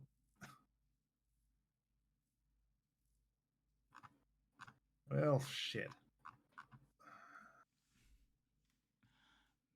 Meet the dwarves. Whoops. Get back here. All right. I'll give you a minute to like figure out what you're going to do with yourselves during the day. Back to the kitchen. Desk. Yes. You and Scratch. You have been left alone with Bubba, who definitely wants to get out of the kitchen. I can relate to that. As far as our like above table, as far as our plan goes, all I've been told is that we're waiting to see if we need to do something. So, Yep. I'll yeah, I don't know. I'll turn to Bub and be like, "You, if we're gonna go potentially for a walk outside, do you have a warmer coat? I can Like get I have the one. coat that I came here in. which is sufficient. Um, I can get a coat. I mean, I probably should get my stuff from the barracks. okay. Why don't you start by getting someone to take you to get your stuff from barracks, and then but keep in mind, I don't know how much stuff you have. Keep in mind how much space we have. Um, He looks around the kitchen. He's, In our room, in our room, oh, Yeah. where we're sleeping. gotcha. Okay, I'll be back. And he like heads off. And as he runs out through the mess hall, you hear, "You come with me." Wait, no, I'm not. You hear them fade away into the hallway. Like he physically grabbed someone. nice. Remember, Bubba's a big dude. Yeah. But yes, He only needs someone to go with him because it's the rules. Gotcha. Right. yes. So I he just look at Dask he and I go, so acquired we're going on someone. So I just look at Dask and go, so we're going on you're going on a field trip with Bubba. I don't mind not being in here. I mean, until there's I something get else my to do. walking in when I deliver food usually to the prisoners. That's been my walking. Yeah. I Speaking don't of mind which, going that trip will actually happen while you guys are like standing here. Bubba has run off. I'm guessing you're not going to volunteer again today, Scratch, but you will notice how the guards like look and be like, "Oh, no cat today? Like he's off. You got me. All right, let's go. I hope you're as efficient." I'm gonna make it so that none of the cooks end up wanting to do the job. They just make me do it. Right, that's gonna become your job. Mhm.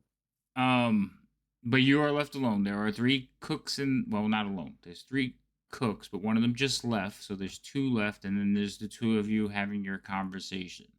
And you've managed to like send Bubba away. Mhm. I guess we would just be waiting for Bubba to get back and then go on a walk once he's back to stretch our legs. And then we're just kind of Yeah. waiting for what our next move's going to be. Maybe see if we can direct the walk somewhere to see if we can spot any second exits from the place other than just the main entrance we came in. What, in case we need to flee for our lives? Yeah, I mean, you and I can both run really fast, so that's fine. So eventually, Bubba will show back up, and he does have a guardsman. But the guardsman is it is a female guardsman. She is also half work, and she is not dressed in uniform. Oh, I see. Bubba may have elected you to assist us. She like looks over at him and goes, "Elected me?" Well, he so far has just chosen guards at random and didn't ask, just kind of grabbed and Oh, whisked them away. well, it's my day off. Bubba said something about taking a walk. I thought it was just going to be the two of us. Hmm. Well, Ooh. you Together but guys separate? can walk a few feet in front of us, and we won't listen. We'll trail behind. She like Muffin? looks. She looks at Bubba, and Bubba just nods stupidly. I'll give Bubba thumbs up, not subtly at all. She gives you a little glare, but then smiles at the big guy, and she's like, "Well, let's go." I go, Okay. Muffin, Oh. Bubba made them. Oh, As I hand him one of the extra muffins I was given. she will gladly take it and like start munching on it as the four of you, start taking a walk through the thing. I grabbed my warm coat so I don't have to cuddle with anyone this time. Mm. Yeah, they're also wearing their warm coats. And Scratch, do you have one too, right? Mm-hmm. Okay, so you all make We your all way. purchased them before heading out here. Yeah. So where are you going? Um, I'll 'Cause, ask Bubba, where are we going? uh, you wanted to take walk. We want to go outside. Sure. Let's go outside. It's only slightly freezing. Yeah. I've been out since arriving. So, You two lead the way. We'll just all right. follow behind. So you will be going through the guard room, which is through the mess hall, and then there is a doorway to the outside that they will unlock for you, and just kind of shake their heads and like, you're going for a stroll, and the two half orcs will be like, yes, and they'll look back at you two and go, good luck, as they close the door behind you. I was gonna be like, are you gonna argue with those two?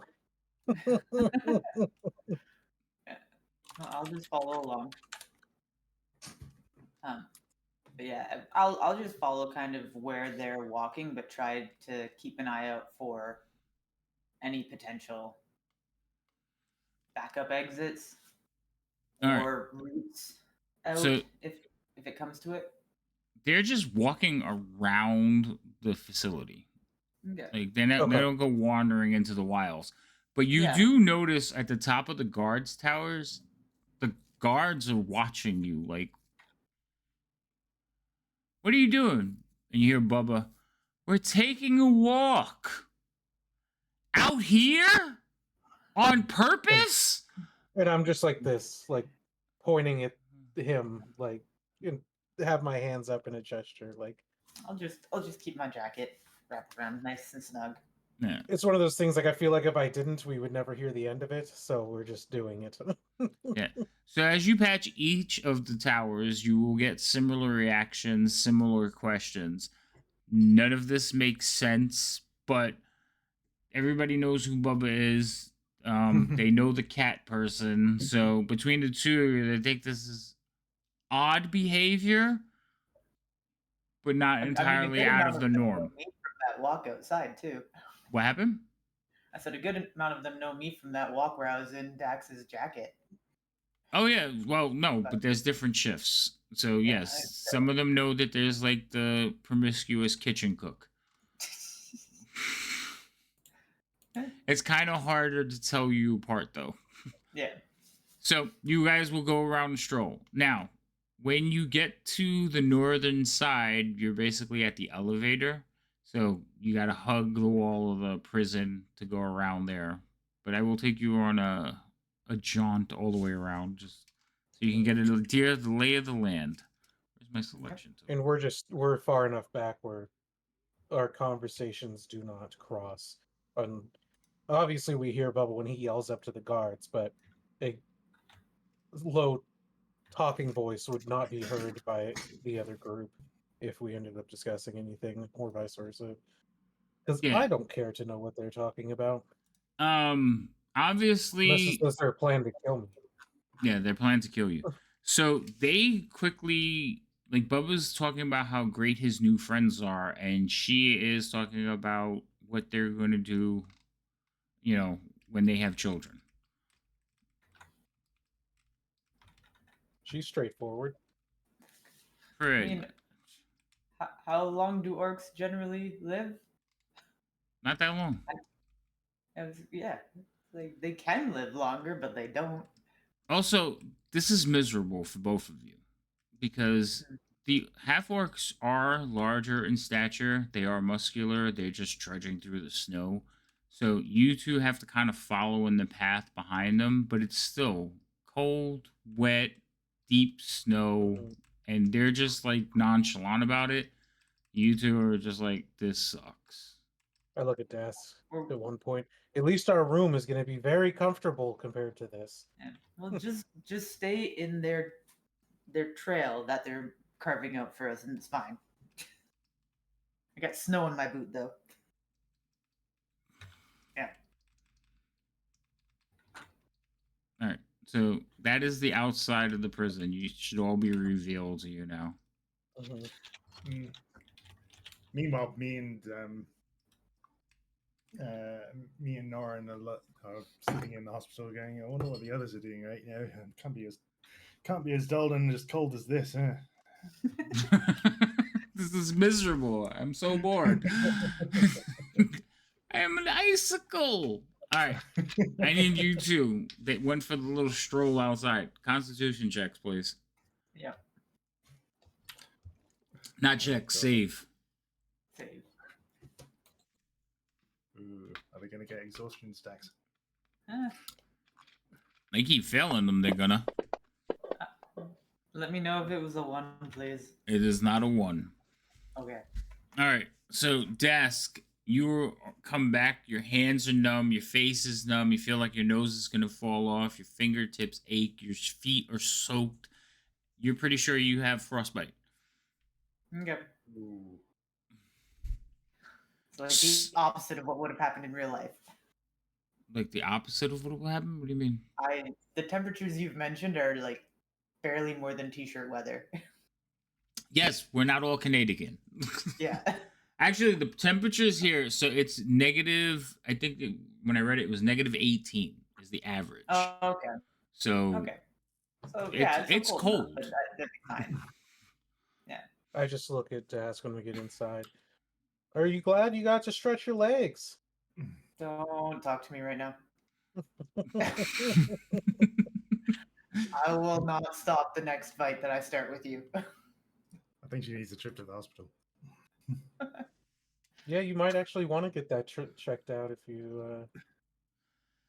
So, when you guys go back inside, you're at the guardhouse. The guards are looking. You're also near the stables. So, you know this room here is the stables. You have learned that. When you go back inside, though, the guards are looking at you, shaking their heads. It's like, I've been here 3 years. I've never seen anyone willingly go outside for a walk. You all are crazy. Bubba and his newfound friend, they are very close by the time you all get back. More so, she is clinging on him. Bubba seems oblivious to what's going on, but he's happy. And then you two come in, and one of the guards like looks at you, Dask, and immediately is like, "Yeah, you might want to go have that looked at because your fingertips are like blackish." Yeah. Okay. Can you two make sure that that one gets to the infirmary? And Bubba was like, "What's wrong, little friend?" He kind of scoops you up and starts running through the thing. No, I can walk. I can walk. Please don't. I start laughing out loud. No, you're not walking. No, I just start put me down, laughing. please. I can walk. So there's a loud buzz, and one of the security doors is open, so all of you can be escorted to the hospital.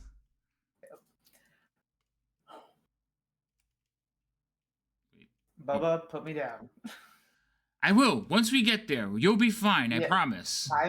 I'm fine now. I'd be more fine if you let me walk. It'll let the blood flow to my toes better. Nope. I was told to take you, and I'm following orders. So you I'm two in the ordering hospital. You to let me walk. You hear, security door opens. There's a loud clank, and then you hear it clank again, and there's suddenly banging on the door. Well, duty calls. Harry, it's an emergency. It's not that big of an emergency. Shh, unlock it'll it. be okay, little friend. Oh, I unlock please. it and I open the door.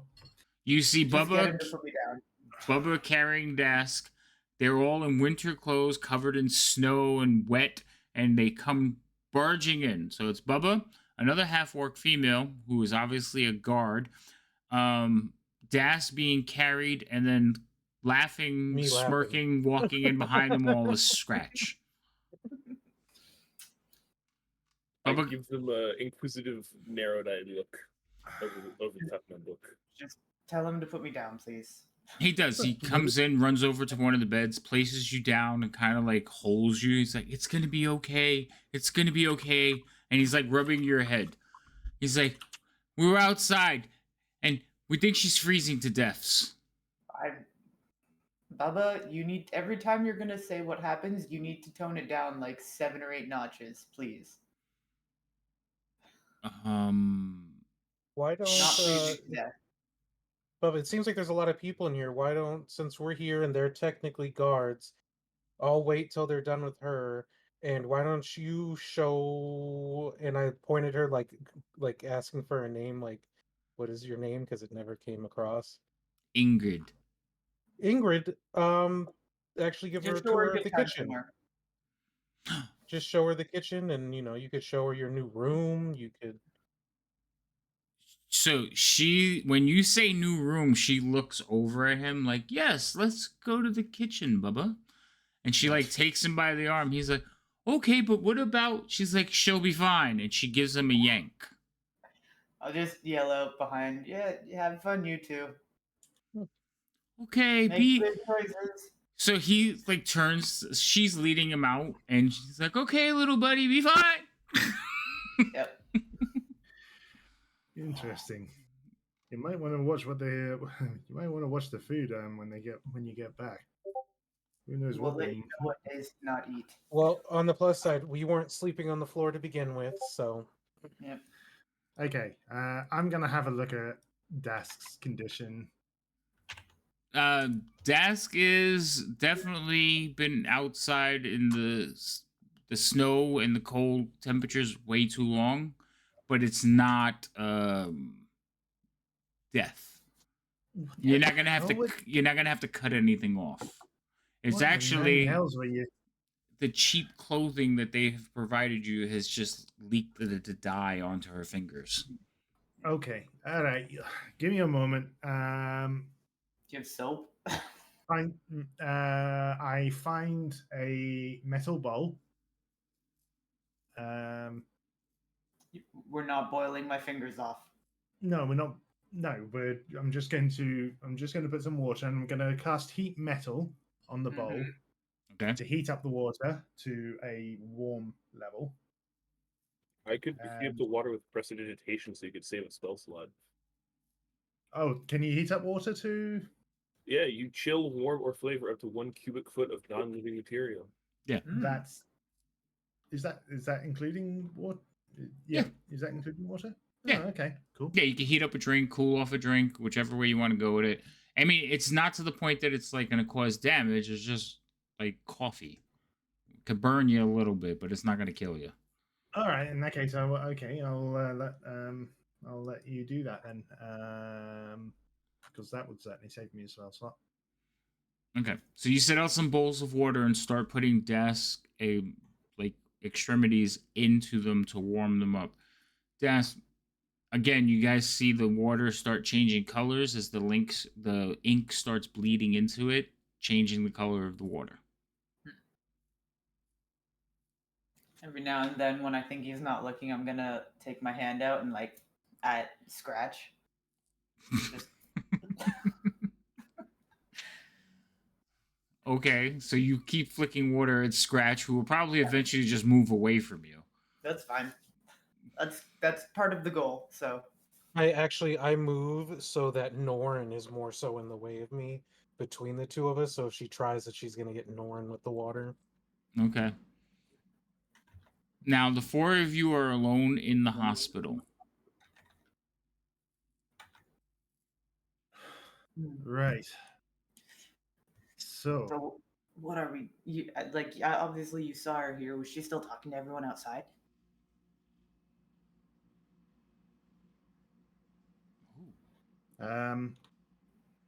Sorry, what was that?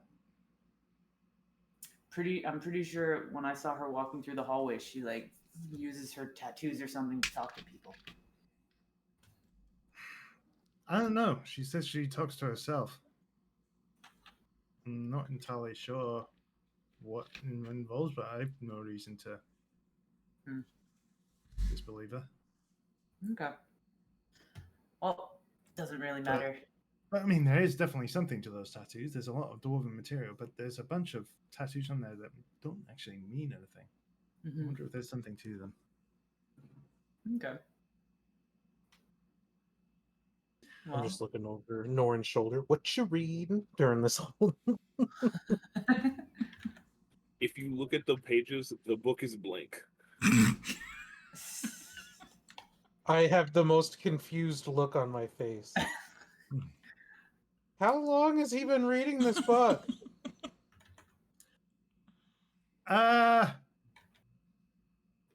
Pretty much every time we're not actually doing anything, to be honest. Oh, Every time I open it, it changes.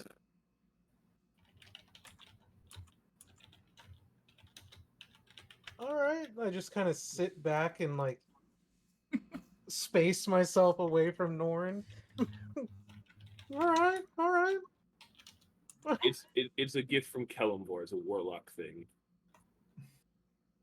You mean Okay. a cleric thing? Like what? Can I be both? Oh, aye, if you're multi-class, but A wise man once said no.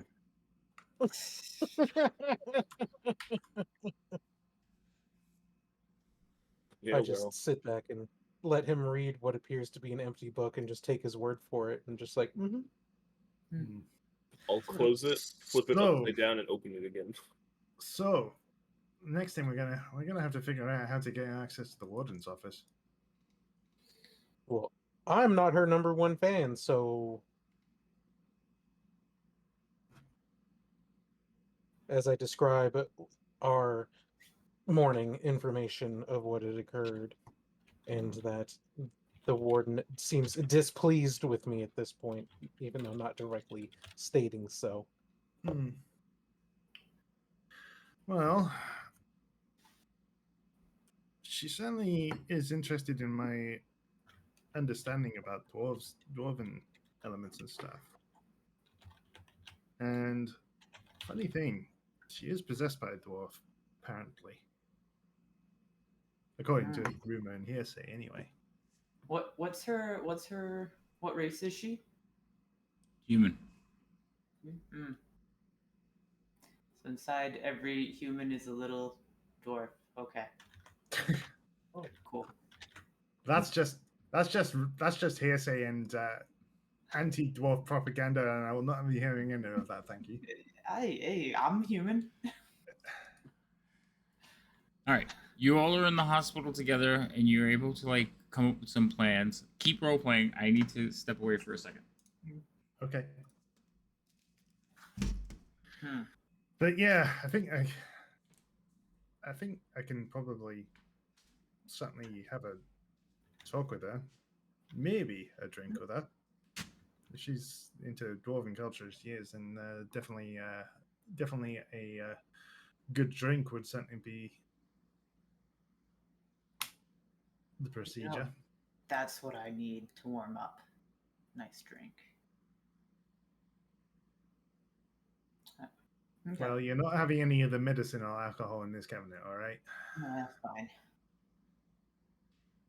Don't think it'd be a good drink. Well, if you need a point to go see the warden, I guess my drunk friend is in shambles and is retiring. So if you wanted to, say, return the sword to her or go to her to hand over the sword, if that's something you wanted to do, or ask what to do with the sword, or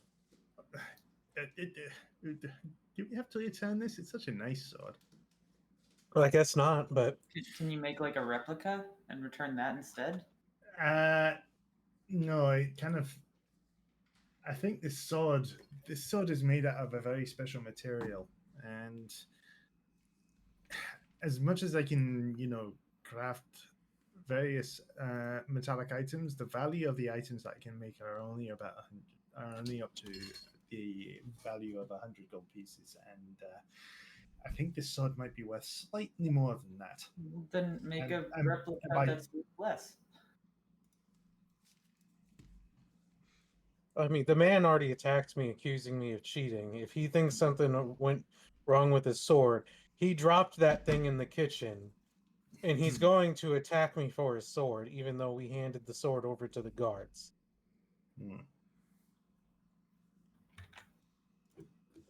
Who's going to attack Okay. you for a sword?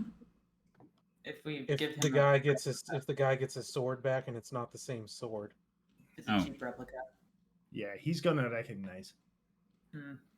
It's Okay.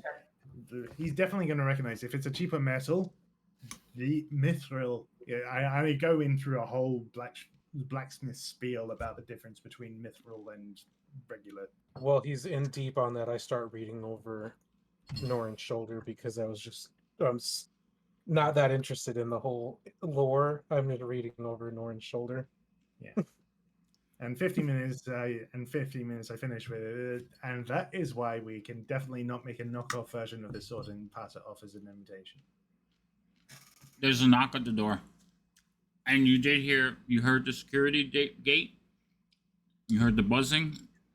You did hear it open up, and then there was a knock at the door. I go up to the door and I open it and I say, "Aye." As you open the door, you see Tiny. He comes like barging in. Where is he? Is he okay? And he sees Scratch and runs over to him. How are you, buddy? Are I'm you sitting okay? behind Norin. Yeah, he goes right past Norin to you and like grabs you by the sides. The Scruff, are you okay? Are you okay? How's your arm? Is everything all right? I need you got to. And His fingers and toes are going black. You should check them, warm them up. Why Look, are that's you just my attending fur. him? That's He will we're pick you here up and because of that. put you down in a bed. He's like place you down in a bed. It's like it's okay, Doc. Help him. He's talking to you, Norin. It's the other one that's been treated, not the cat. Don't worry about it. The cat's fine. Oh, come on. Is this true? I'm fine. Yeah, no, I am fine. We can. But I am gonna, while he's just in another bed, I'm just gonna scratch again. So Tiny is standing there looking at what's going on. He's like, "So you're okay?" For now, yes. Okay. I was worried. I heard there was an incident and that you may have froze something. No, Just I a think I'm throwing good. hand if you want to warm that up. No, Well, thank you. Okay, well, are you okay? And he looks over at desk. No, yeah. Just my fingers went a little discolored because my gloves got wet. Oh. It's okay. Oh. We're giving her a nice hand bath. That she should be fine.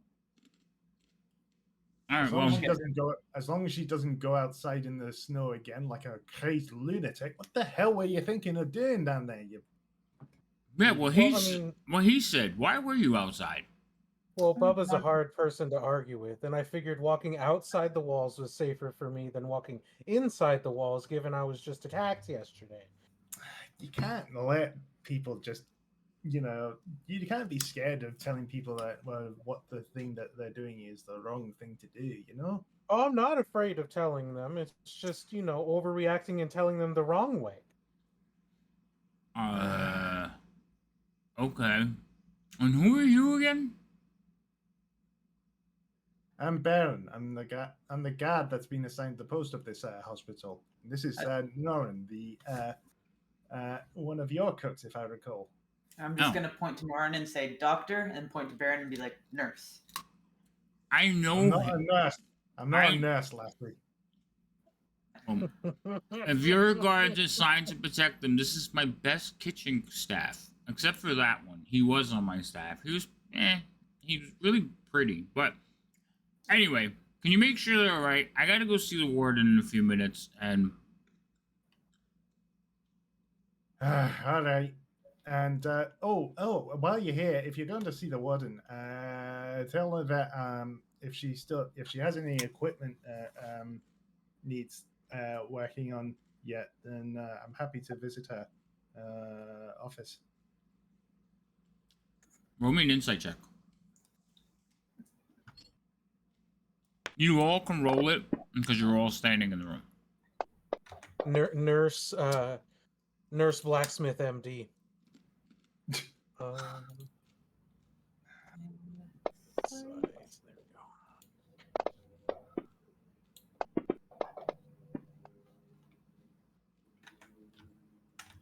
go. Oof. So he turns when you like, tell her, and he's like, "Why? What? Huh? What's going on?" And all of you, like, his demeanor changes towards Baron the scratch. You Oh, recognize it immediately. It's like he is just hit with a wave of jealousy. Oh, it's nothing in particular. It's just that she said that she was aware of my blacksmithing ability and that she might need to have something repaired. So I was just saying that the offer is still there and still stands if that's the case. You Yes, don't it have is. you Bubba, don't Bubba won't shut up about it. you won't need to offer her any kind of services. You get me?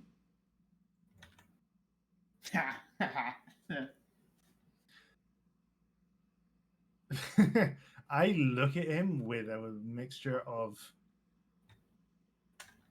uh, uh, I'm sorry.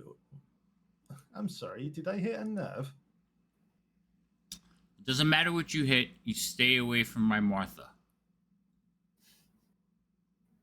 Does he have his back to me? Uh, y- y- Judging by the fact that you're all just kind of piled into the room and nobody put themselves where they are, I will say yes, because he's looking at the beds and you're sitting in a corner. So yes, he probably has his back to you. I'm gonna minor illusion some like hearts and kissy faces above his head. So Baron, No, I put above, my hand over above my face to a above hide, trying Tiny's not to laugh. wait, hold on, I didn't hear what Norm said. What'd you say, Norm? I'm minor illusioning them over Tiny's head. Right, that's what I meant. Baron would Yeah. see them though because they're having the conversation. So Baron, you see Oh these yeah, hearts everyone else can see it. It's just so Tiny doesn't see it. over his head. So, Okay. doesn't matter what nerve you hit. You stay away from her. Or me. I say, yeah, I go up to Tiny and I say, look, matey boy, I am a cleric of Muradon. That is not my sort of thing. It's And I would appreciate it if you didn't insult me in such a manner again. insult you. Why? What's wrong with her? She's too good for you anyway. You see that he's like holding his skillet.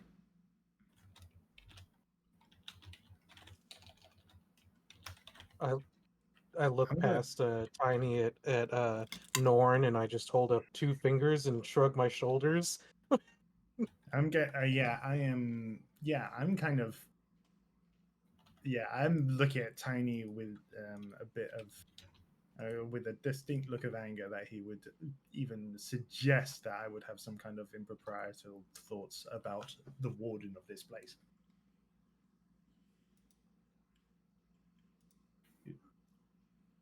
Okay. So you're telling him basically that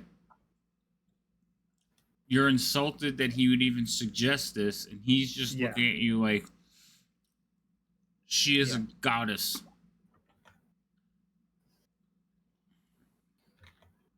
Yeah. And he doesn't seem to understand like how you couldn't be thinking about it. No, exactly.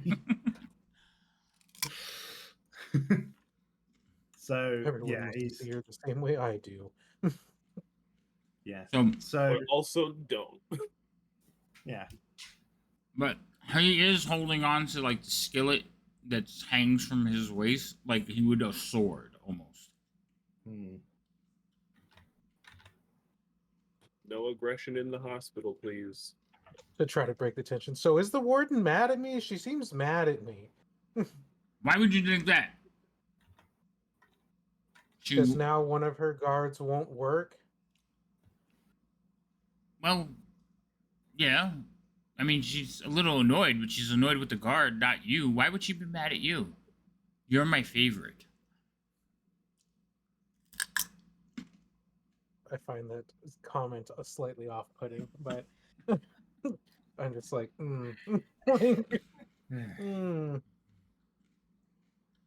As for you, and kind of like snaps back to Baron. Remember what I said. You stay away from her. She's too good for Right. you. Aye. And you Cleric or remember no what cleric? I'd say aye. And you remember what I said. And I can kind of like feel and you remember what I said. given Muradon helped you in that knife throw last a couple of nights ago. You just remember that. And I turn away. Wait, you helped? Wait, what did you mean he helped? I look just as confused. Mostly confused on why he would openly admit to possibly cheating. Like, what do you mean you helped? He like as you walk away. I didn't he say I didn't. I said Muradon helped. I didn't say I helped. Oh, I thought I'm you not said you helped. No, I said Muradon helped. Oh, okay. He will kind of look after you. Like he didn't like he doesn't seem intimidated at all. He actually like looks like he can handle himself, except for the fact that he's carrying around the skillet as a sword. And he like looks at the rest of you. He's like, "All right, I'm going to see the warden." And he like storms out of the room. You hear a buzzing sound, and then one of the gates close. Can we get this job done? I do not want to be.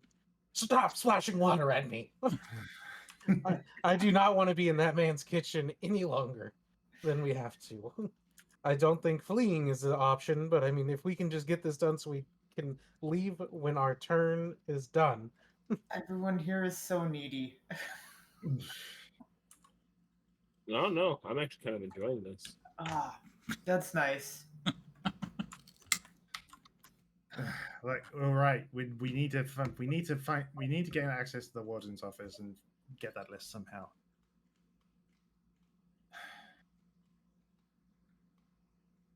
Okay, well, I just thought you were going to try to I suggest tried. that Tiny Yeah, did it I right tried. then, but Well, I tried with Tiny to suggest that so that he might actually bring me into the office, but he seems to have a problem with he's a very, very jealous man. me. Yeah, so I noticed. all right. Well, do we want to just make someone invisible for a while? Anything you bring back out won't be invisible, but Yeah, don't forget you're not allowed to use magic in here, so they're gonna probably notice there's some kind of magic going through. Well, we also don't know what the safeguards are for the warden's office. She has people taste food for her in case it's poisoned. So I Aye. don't think that. Aye, and who knows? Maybe there's an anti-magic zone inside her office as there are in the prisoner cells. that's true. So just relying on pure invisibility probably isn't the right idea. We got someone who's sneaky too.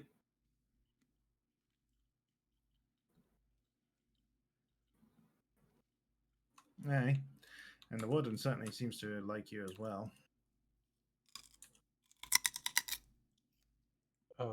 I don't know if the warden likes me. And also I take my moment to mock Baron. And I use the warden's voice inside there, mimicking the warden going, "No, Baron, I'm with Tiny. Don't.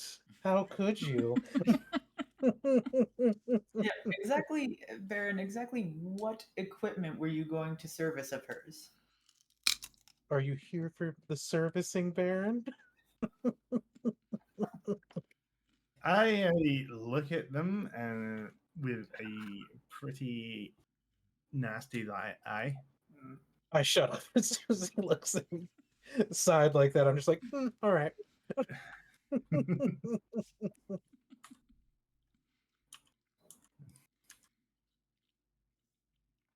So, what are the wishes of the party?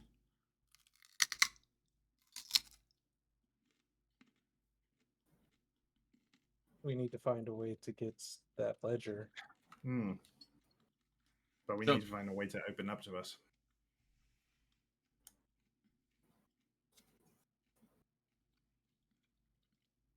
I mean, you could just go to the warden's office and offer said services when Tiny's not there, because clearly doing it through Tiny is not. It'll be difficult for me to leave this hospital, though. Well, I don't. How I'm many? pretty much here 100% of the time, unless I've been specifically asked to leave the hospital. or I manage to find a couple of guards to escort me, I can't exactly go to the warden's office on my own. So that's So hold on. the other problem. The only thing keeping you the hospital is Norin. Hmm. Here's so usually guards are assigned to the hospital because they can travel freely. So remember, he's no longer a cook; he's considered a guard. Aye. So if Norin leaves, then you could go wherever you want. Right. The problem is You Norin is can keeping go you in the wherever you want hospital. now. I Yeah. don't care. The Yeah, other but you have problem to is- go with him. You have to travel in pairs. So he can leave, but he'll get in trouble. But if you're with him, nobody will look twice. Problem is, you like already said, I'm not leaving this hospital. Then he can't go anywhere. I mean, he can go, but he can't get caught. maybe maybe we I mean, given that we are in charge of the hospital, we could come to the warden to report on medicinal matters. Hmm. I definitely maybe we can kind of refer to the issue that we had about people just going outside for a walk and how dangerous that is. Or coming and Yes, showing up for please every get it little bump banned. and bruise. I didn't hear what Sorry. Norin said. I didn't hear what Norin said either. Or Someone, have her tell the guards to not show up for every little tiny bump and bruise. I think that's pretty much not gonna. I think that's pretty much not gonna be possible. But I'm just trying to come up with a list of things so we can have a longer conversation. Yes, please get walks outside banned so Bubba can stop asking to do them. Tell you what, I don't particularly wish to go up there while Tiny is up there. So maybe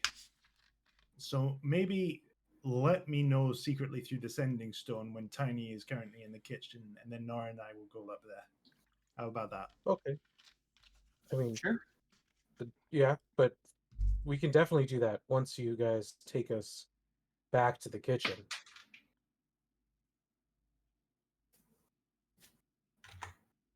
All right. Because we can't leave without guards. And I don't want to know what Bubba's doing. Am I still classified as a guard, or am I? Yeah, you're both. You guards. are now both guards. Oh, so we are both classified as guards now. Okay, Mhm. cool. Yeah, because if not, you will always have to go get somebody. Instead, you could Okay. just walk as pairs. And the reason you were both classified that way is because you said, we're both elves. We don't need that much sleep, so we could be here all the time. They were like, perfect. And they sent the guard away. Remember? We don't need you anymore.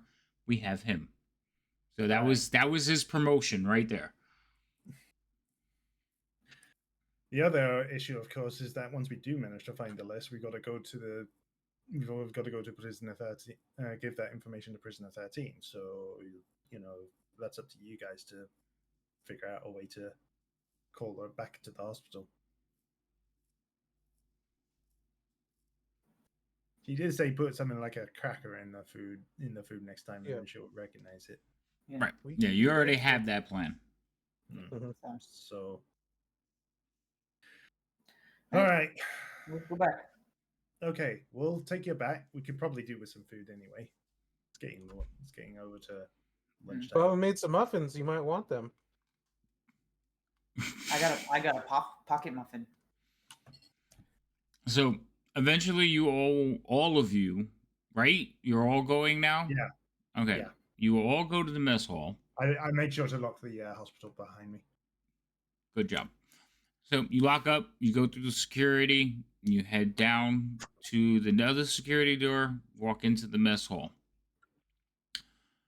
When you get to the mess hall, you guys kind of split up. Because you two will stay in the mess hall. You two will walk into the kitchen. In the kitchen, it's silence. Like as you walk in, and the three cooks are looking towards your room, terrified.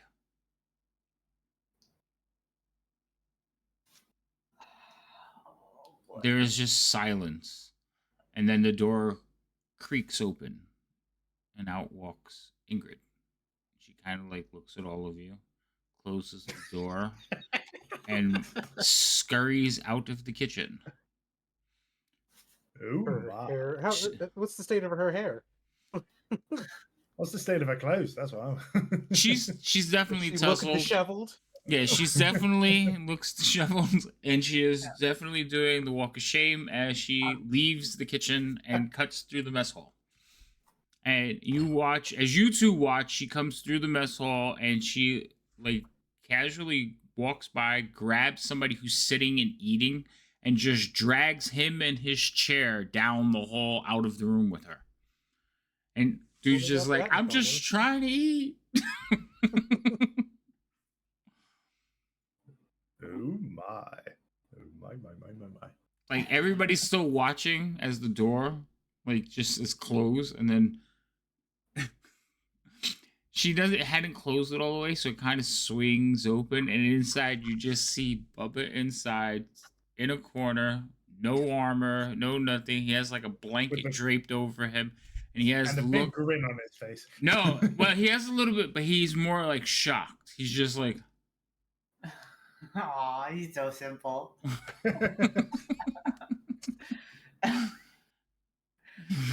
If I see that, I'll just and then turn to the others. he just sits there quietly. He's like, I don't know what happened, but I liked it. Yep. I just look at the other chefs and I go, thin door. Really thin. We're gonna have to talk to the warden about that. I'm traumatized. Eventually, they'll all go back to work. Bubba will kick the door closed and get dressed and come out. He's like, and he's still like looking like down at himself. Like, I don't know what happened. And he just wanders through the room and like ends up in the mess hall, sitting down at a chair. I hand him a glass of water as he walks out of the room too. Like, He'll take it, but instead of drinking, he just like splashes it in his face and hands you back the cup. I mean, on the plus side, it was the coolest room.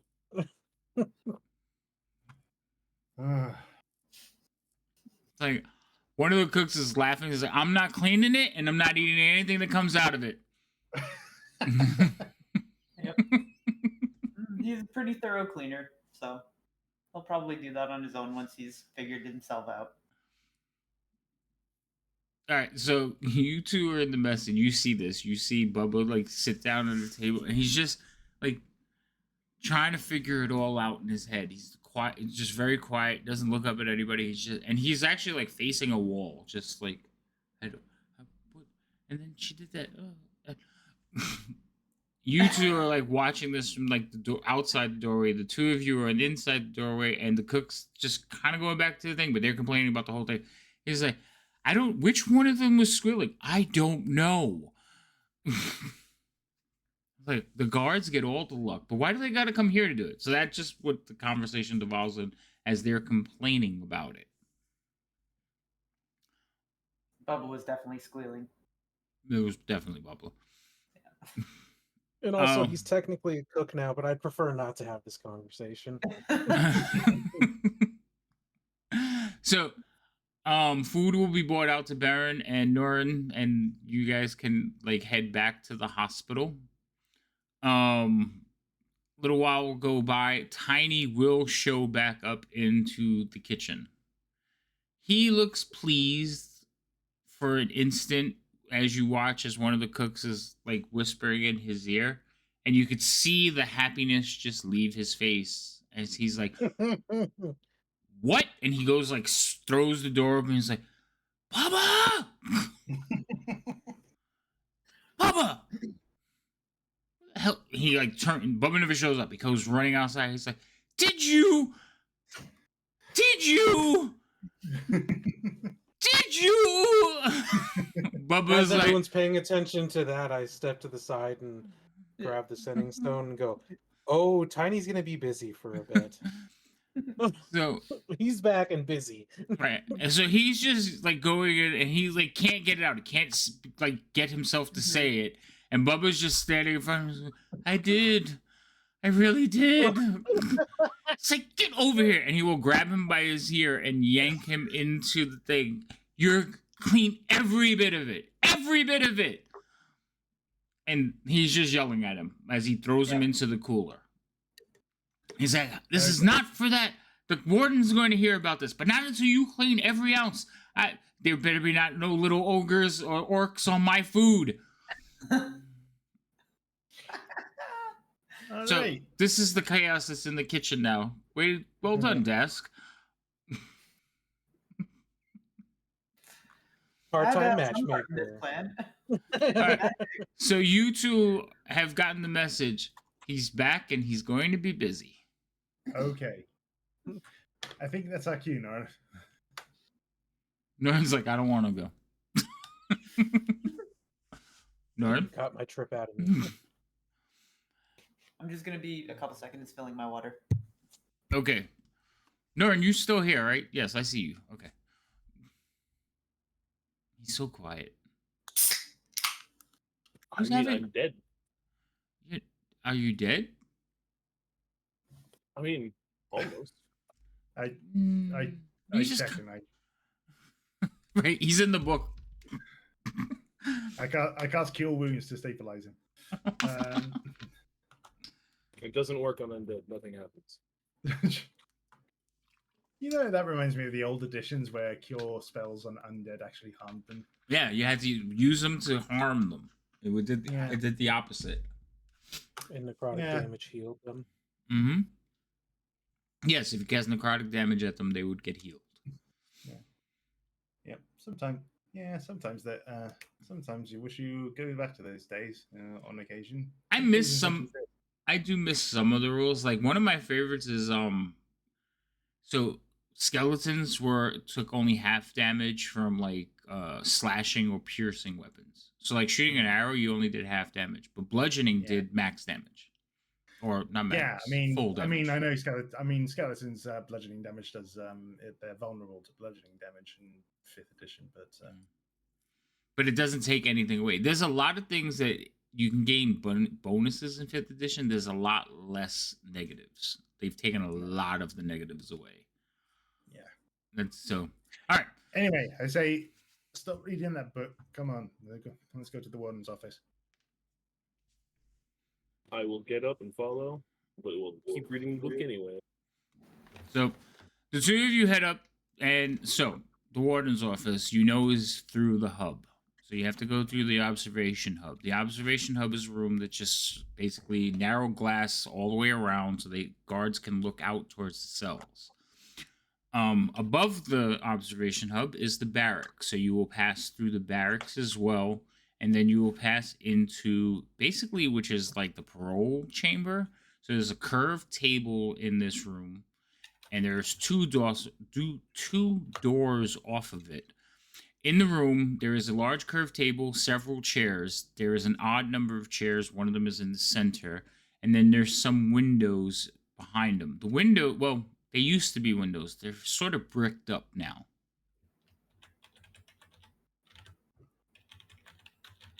And yes, that was a reference to the movie.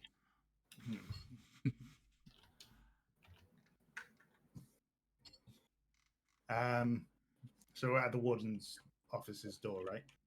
There is two doors. Right. There is quarters and there is office. Which one do you want to go knock at? The office. Okay.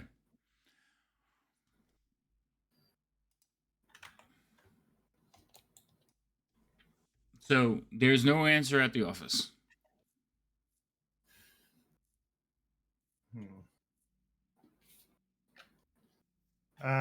So there's no answer. Is there anyone else in this room, or is it just Norin and me? And right now it's just Norin and you. You can hear. So when you come to the top of the stairs, you actually go through a doorway. So, and once you close that door, you don't really hear anything. The office is fairly private. Not the office, the council chamber. So the only other people that usually up here are a couple of guards when the councilmen are up here, the council, and whatever prison they bring up to do a parole or a review. Yeah. And then when you come through the door, so I'll put you in the room so you guys can actually see it. at, Cool. because sometimes that is easier. Let's just clear across the other side of the building.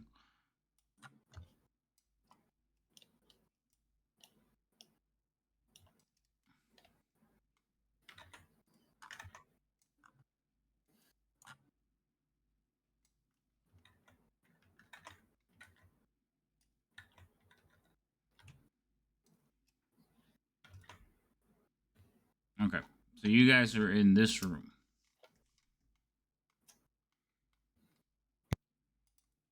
And it looks like they broke it, so you can't see all the walls. What is going on here? All right, you see where you're at? It's all the way at the bottom of the Yep. map. Yeah, I see it. Okay. So you came through this door here, like that door there, and then you knocked at this door, and there was no answer. Right. I'm going to press my ear up against the quarters door to see if I can hear anyone speaking behind it. Okay. Roll me a perception check.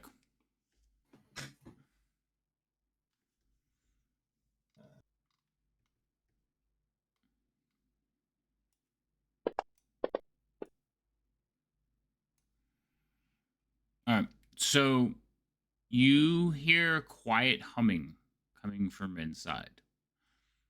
Also, when you pressed against the door, you felt electricity.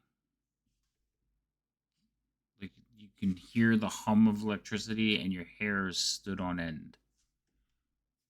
Okay. But the humming that I can hear behind, does that sound like the warden?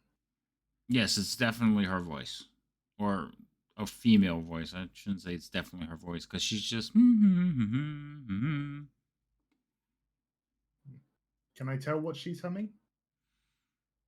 Roll me a history check.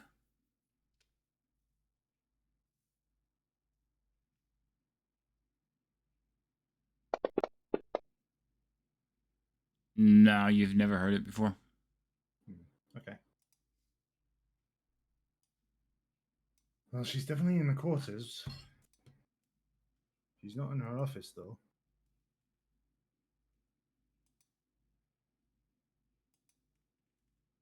But there seems to be. But do you think we could, Nora? Do you think we can sneak into her office?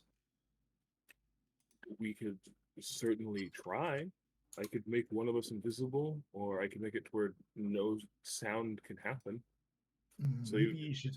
Maybe you could. Yeah. Maybe you can.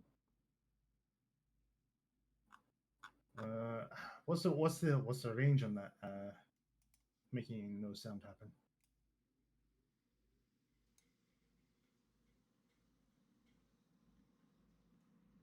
Because obviously, if it's a quite a heavy range, then and it covers her room as well, she's gonna notice something's up.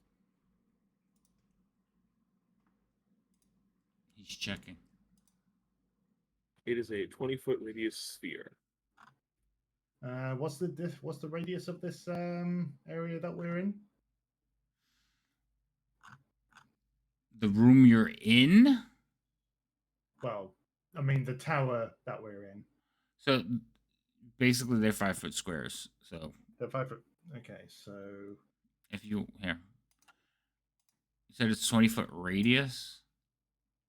So that's about how big the square would be. So yeah, he's already drawing it. I'll get rid of mine. yeah, if we did it. So if we did the silence, if we did that spell over the door to the office, where would the outer edge be?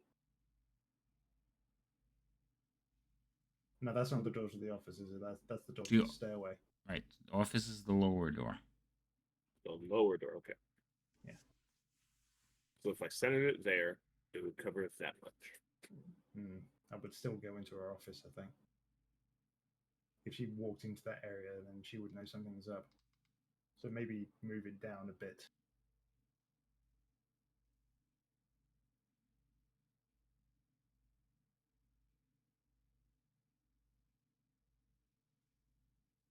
How far down? probably as far down as you can make it. Well, that'd be the wall, which is where it is right now. Hmm.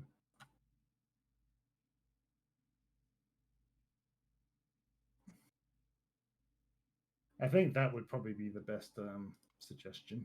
Give me a second.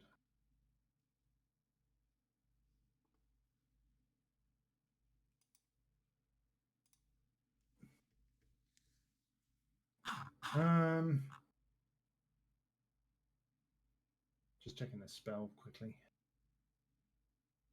I mean, once you're in there, I could probably let me just how long does this last?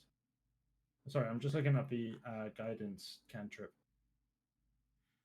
So guidance is It's up to a minute. yeah, concentration for a minute. Yeah. So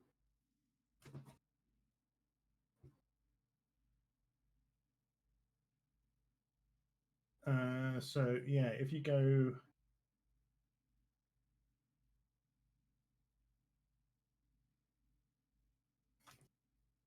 here's the thing.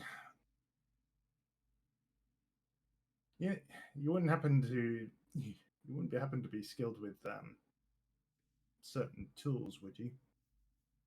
Because chances are that if the book is in there, it's probably going to be in some kind of drawer which is locked or something like that. I'm just worried that we'd go in there and we wouldn't have any chance of being able to actually open the thing without breaking anything open. I am neither proficient with them, nor do I have anything like that. Hmm. I am proficient with this, and I hold up my book.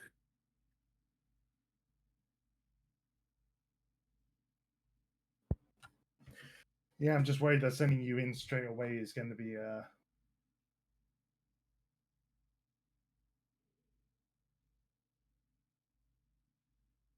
going in straight in is going to end up being a bit of a non-starter because the book because the book might not be like left open and just sitting on the desk or something.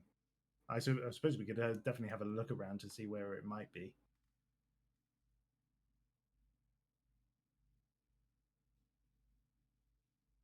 I mean, first we have to get into the room to know any of that. Yeah. Okay. I mean, we at least we can definitely scout the room around while she's in her quarters.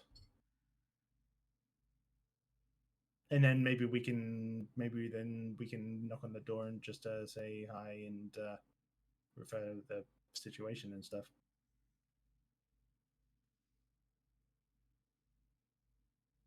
Okay. So you want to go into the room?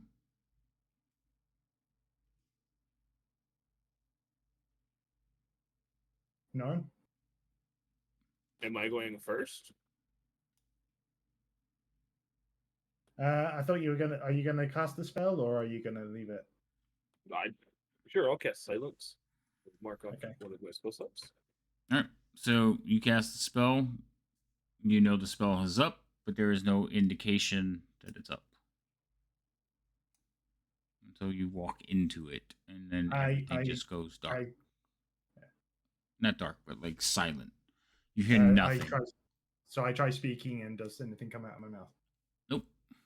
Okay, it seems to be working. So, Norin, you walk over to the door. The door is locked.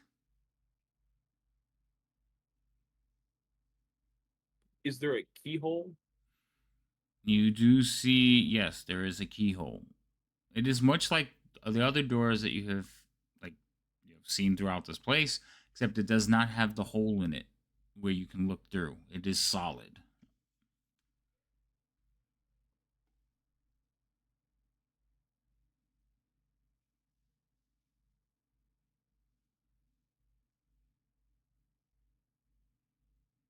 If you said anything, I did not hear it. I was looking at to see if there's anything I could do. Prestidigitation says I can create a non-magical trinket that fits in my hand. Would I be able to use that to make essentially a copy of the key? Just by Without looking at the lock. no. We don't know what the key looks like, though. Yeah, without seeing the key, no. Okay. Then And it would, I gesture at the door and shrug. Okay. Okay, I gestured to him to kind of push my hand down as if to say, drop the spell. And I'm going to go up to the warden's room.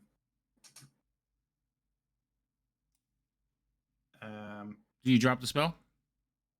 I do. Okay. Okay, and I knock on the warden's chambers. So you knock on the warden's chambers. Yeah. And the humming stops. And you're like, who is it? Begging your pardon, ma'am. It's Guard Baron from the hospital. I have Norin with me. We wish to make a report about a situation that happened. You hear footsteps come. Just a second. You hear some footsteps shuffling around, and then all of a sudden the door like swings open after a few clicks and clacks. Door swings open. She is standing there in a robe. It is open, just kind of thrown on. You can see that she has her undergarments underneath, like pajamas, and she's just like, "What are you doing here? I mean, and why did you bring him?"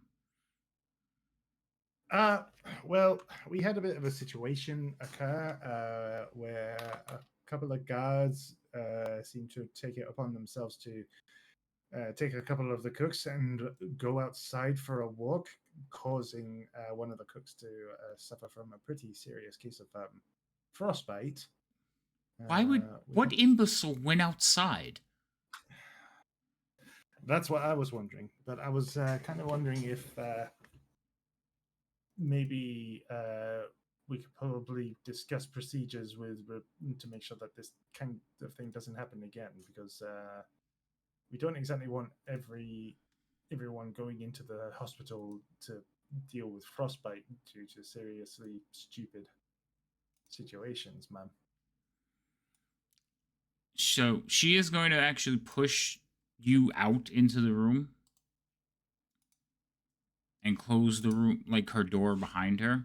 You'll see that she has in her hand, she has a key ring with several smaller keys, like about a half a dozen of them. You're not sure.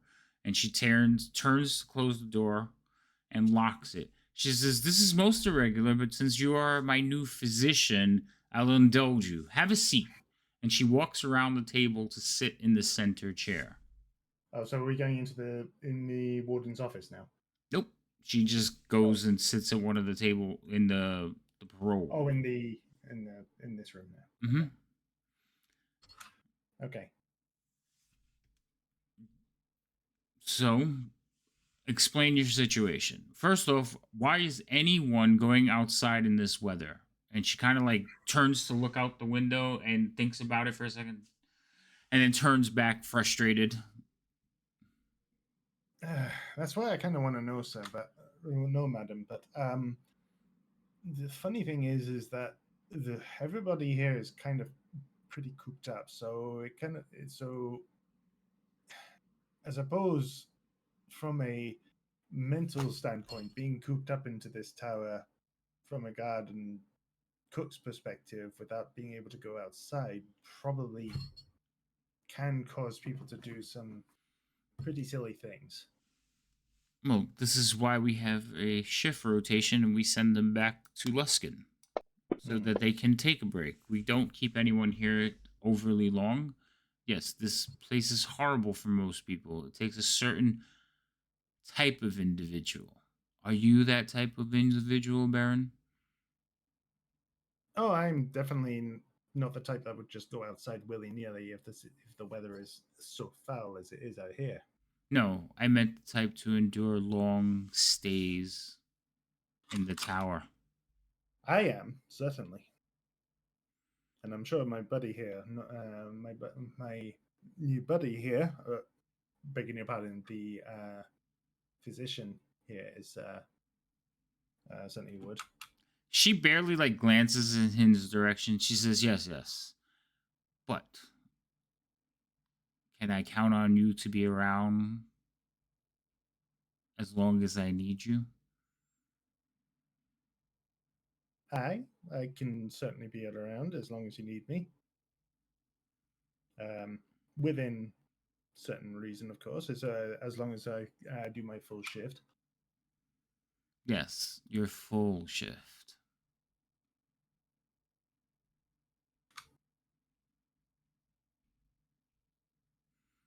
And she kind of like looks over at Norin, says, "And you, what do you need?"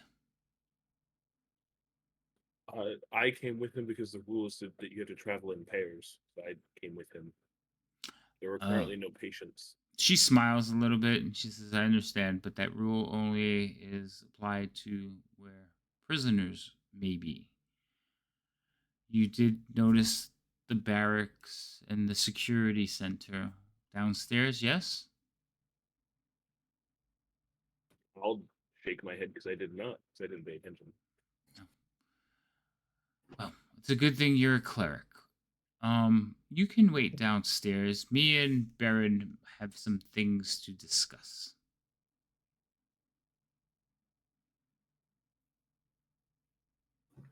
Right, Baron? I I look at Norin Like, don't you fucking leave me.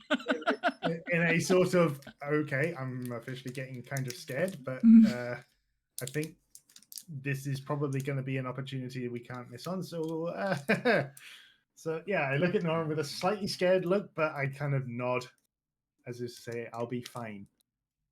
Can I do an Yes. insight check? On The warden? for I mean, like, what are you looking to insight? Intentions. You want, Yeah, intentions of this situation of why she wants me to leave all of a sudden. okay. Does it seem the way that all our minds think this is about I know to go, y'all, or all of you in like some gutter minds. No, you can roll an insight check, or you can go I'm- with what you're thinking. I am not in the gutter mind whatsoever. I'm just Yeah, no, whatever you think is about to happen to Baron is probably about to happen to Baron. Because I was thinking, is it worth it to try and cast Charm Person or Suggestion if he ends up going into her office? Oh, I'm pretty sure she's already charmed. Oh boy, this is. But yeah, she is definitely flirting with him, and you are just in the way. That's what your insight is telling you. What you want to do with it after that is up to you. you're the dead third wheel? You're Yeah. dead weight. I'm dead weight. So you're leaving? I'm gonna go into the stairwell, and before the door fully closes, I'm gonna cast invisibility on myself and then walk back out into the room. Okay, so you're gonna. So, all right, I'm gonna need you to roll me some arcane, and because you're one, I believe invisibility does have a verbal. I'm not gonna look at it. You can check, but I'm pretty sure it has a verbal, right? It does. Verbal, somatic, and material. Right. So you got to walk out the room really quick, do all this stuff, and then try to push your way back into the thing before you close the door, right? Yes. So I'm gonna push the door open as wide as it'll go as I leave. Okay. And hope that it's not really well oiled and swing shut real quick. Yep. Gotcha. All right. So roll me that arcane check, and then you're gonna roll me a stealth check. Oof. So Was that a halfling luck? No, it's a 2. Like, you guys aren't getting ones just because of that. It's a 2. So you roll to like cast your spell. Baron, you hear him like saying words, and you watch as the warden kind of looks over in his direction towards the door. And she's like, what is he doing? You are standing like right next to her though. Yeah, but I think Norin is just wishing. He's probably a little bit wondering about what's going to happen. But but I'm sure he's not saying anything weird. He's a weird chap, but he means well. All right. I want you to roll, sir. I want you to roll performance. I'm going to use my inspiration for this because I think we need to. Because we Okay, need to, you can roll your. You could use your inspiration. Remember, you're probably going to have another performance check a little bit later if you know what. It would have been cool if you would have just grabbed her face and like, no, look at me. Let's. But He's having a moral battle right now. I know. Yeah. All right, roll. Go ahead and roll your performance, sir. A little uncomfortable with forced on romance is just doing it away, but come on, let's do this. Right, what was it? Performance, right? Yes. Oh my gosh. Okay, so Was that one, or did you use two advantage? oh, actually, you can roll. You can re-roll one. I only. You can re-roll one. Okay. Yes. Okay, halfling luck. Okay. So roll one dice. Oh my god, you rolled a one again. Awesome. So, but you have also been given inspiration, so you can re-up your inspiration. So don't get rid of the one you have. But, so what happens is you're like, and you start talking, and as you're talking, she's like kind of shifting around you to keep watching the doorway. In the doorway, you can hear him casting the spell, and she's basically like watching this happen for a second, and you can see like her eyes kind of get wide as Norin disappears. She's like,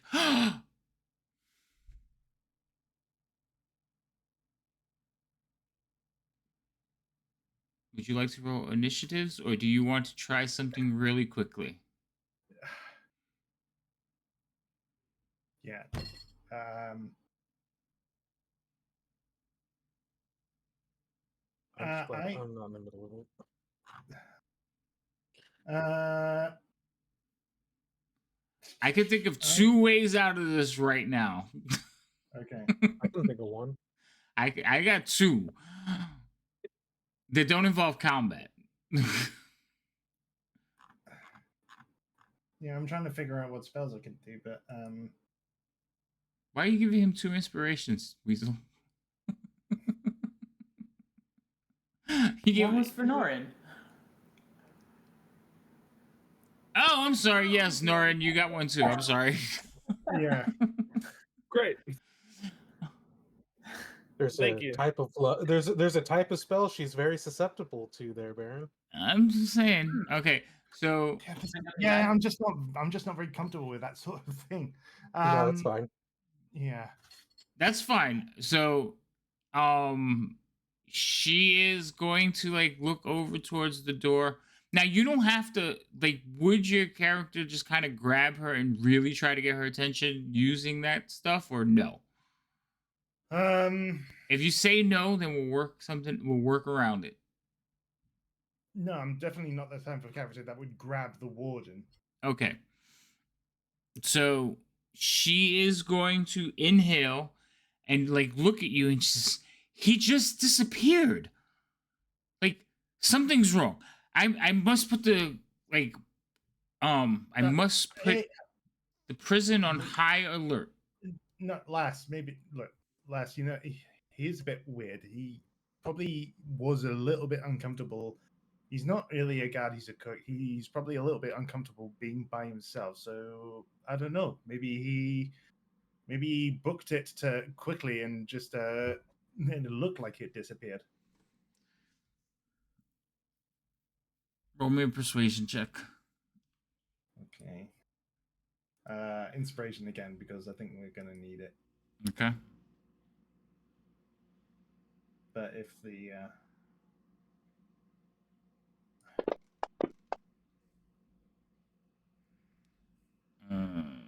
where's her insight? Insight is wisdom.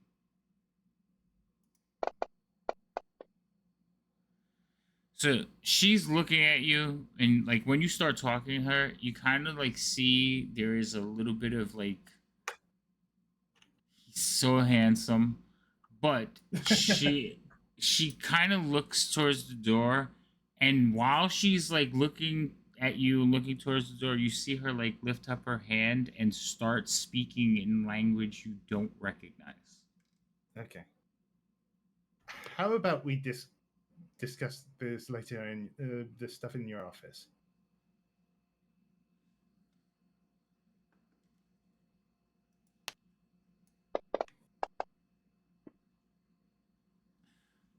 But I so you can tell that she's torn right now. She's like looking at you and going, hmm, and then looking towards the door that's slowly closing. Roll me that stealth check, Norn. Do I have advantage because I am invisible? Yes. I don't think invisibility does invisibility give advantage. Um, yeah, it gives advantage on like people noticing you and stuff, but it's also Oh. see how like he's really just trying to muffle and dodge the door. Okay.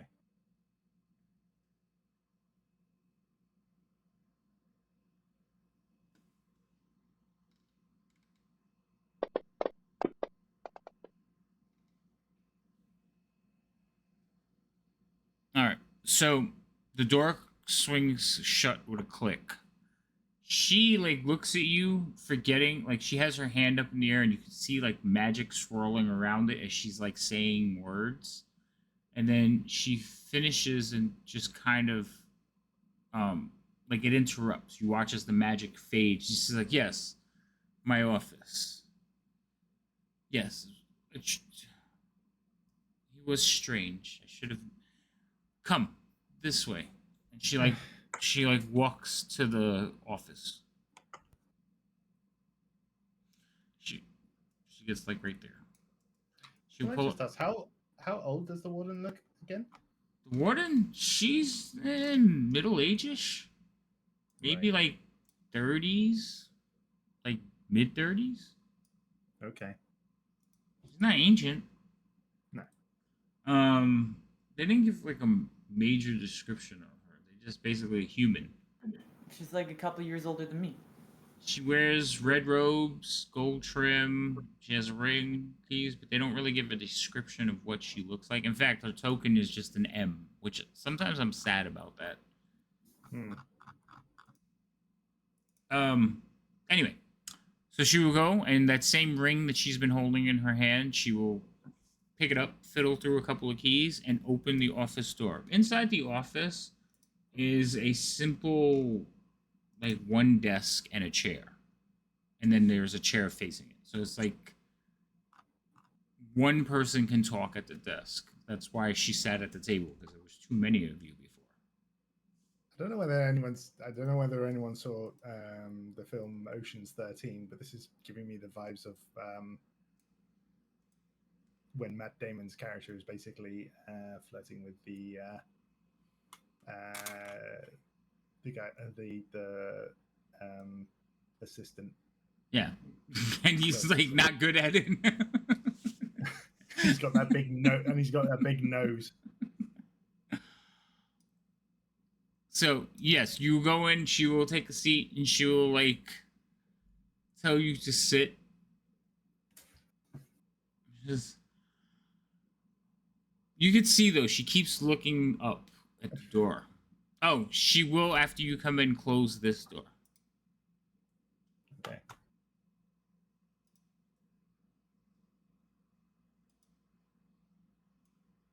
Like I said, the room, it's just very a simple desk right in the middle of the room. There's parchments all over it. One entire wall is just cabinets, file cabinets. She says, "I had hoped you would come speak to me. I must admit, I am glad you're here. What can you do to me? I mean, for me, or what can I do for you?" Well, ma'am, like you say, like I said, I am a cleric of Muradon. I was so I am able to help with the hospital matters down there. But I also am a working blacksmith. so I can help you repair whatever armor or weapons uh, any of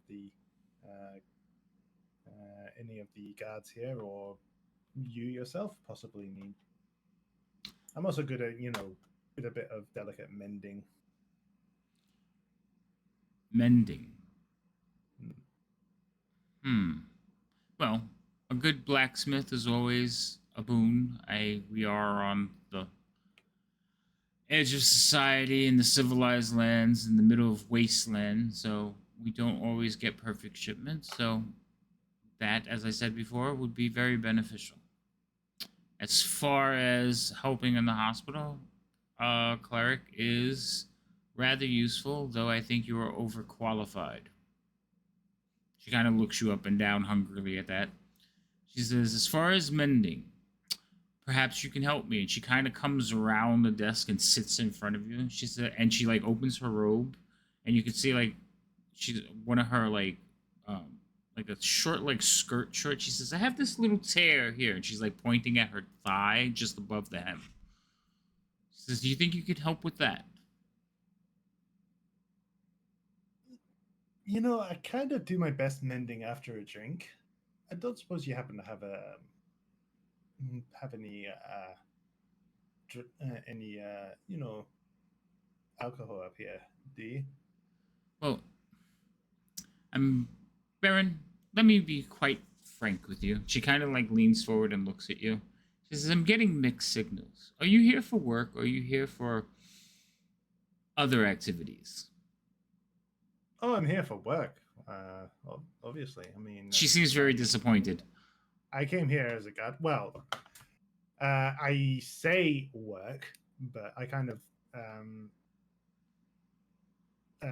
but I'm only being, very professional here.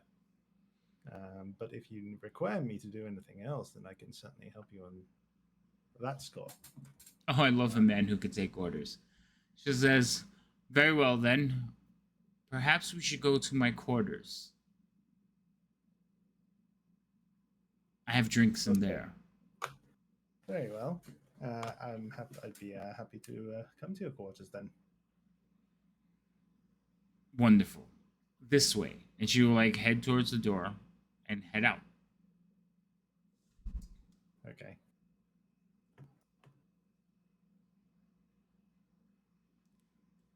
Did I close the door? Oh, she opens it.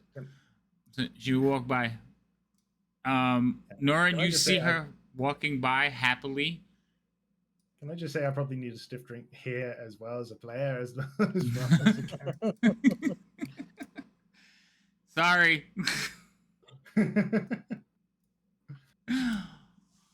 Okay. He said, I'm glad I'm not in there. All right, so she will open up this door. You notice she didn't lock the room behind her. I've got to stop making attractive characters. Or don't. Just keep making. First hip room, now this. All right. Anyway. So in her quarters is not much different. Basically.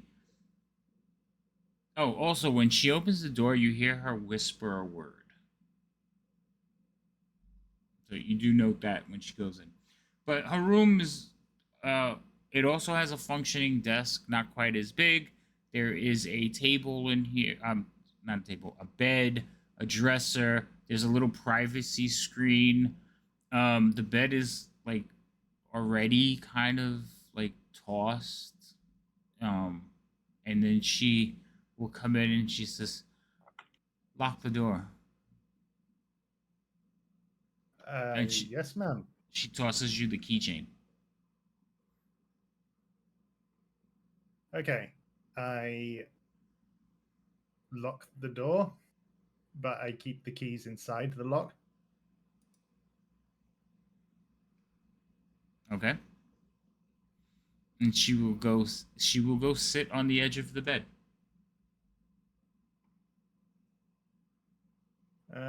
So I say, what drink would you like, ma'am? I go over to where the alcohol is.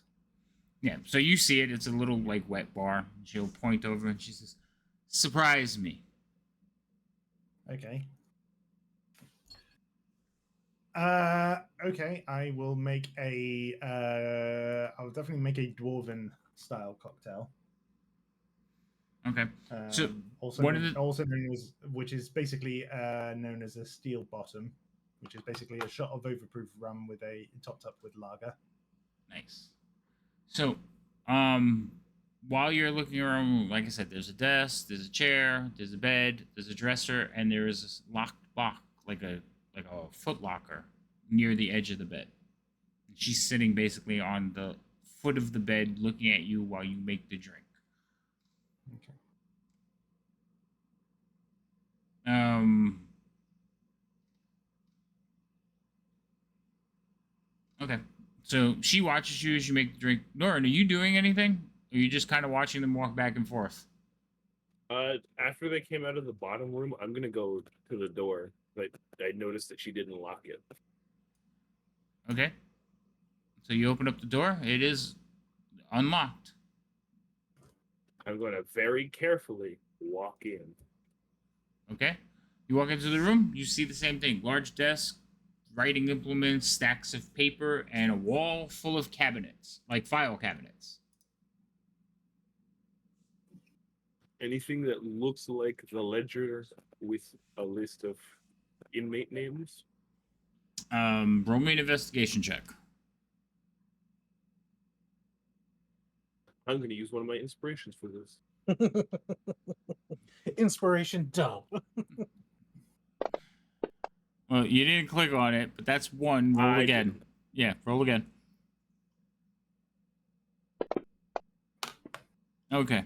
So you start looking around the room. Are you going to open up any of the cabinets? That's the question. Because you don't see. Yes. Yes. So you start like checking around on the desk. You don't see anything that looks like a ledger or a list. When you start opening the cabinets, you realize there's files, like stacks of paper, like attached with twine. And one of them you open up, and sitting there, like all by itself, is a long bound book that looks like a ledger.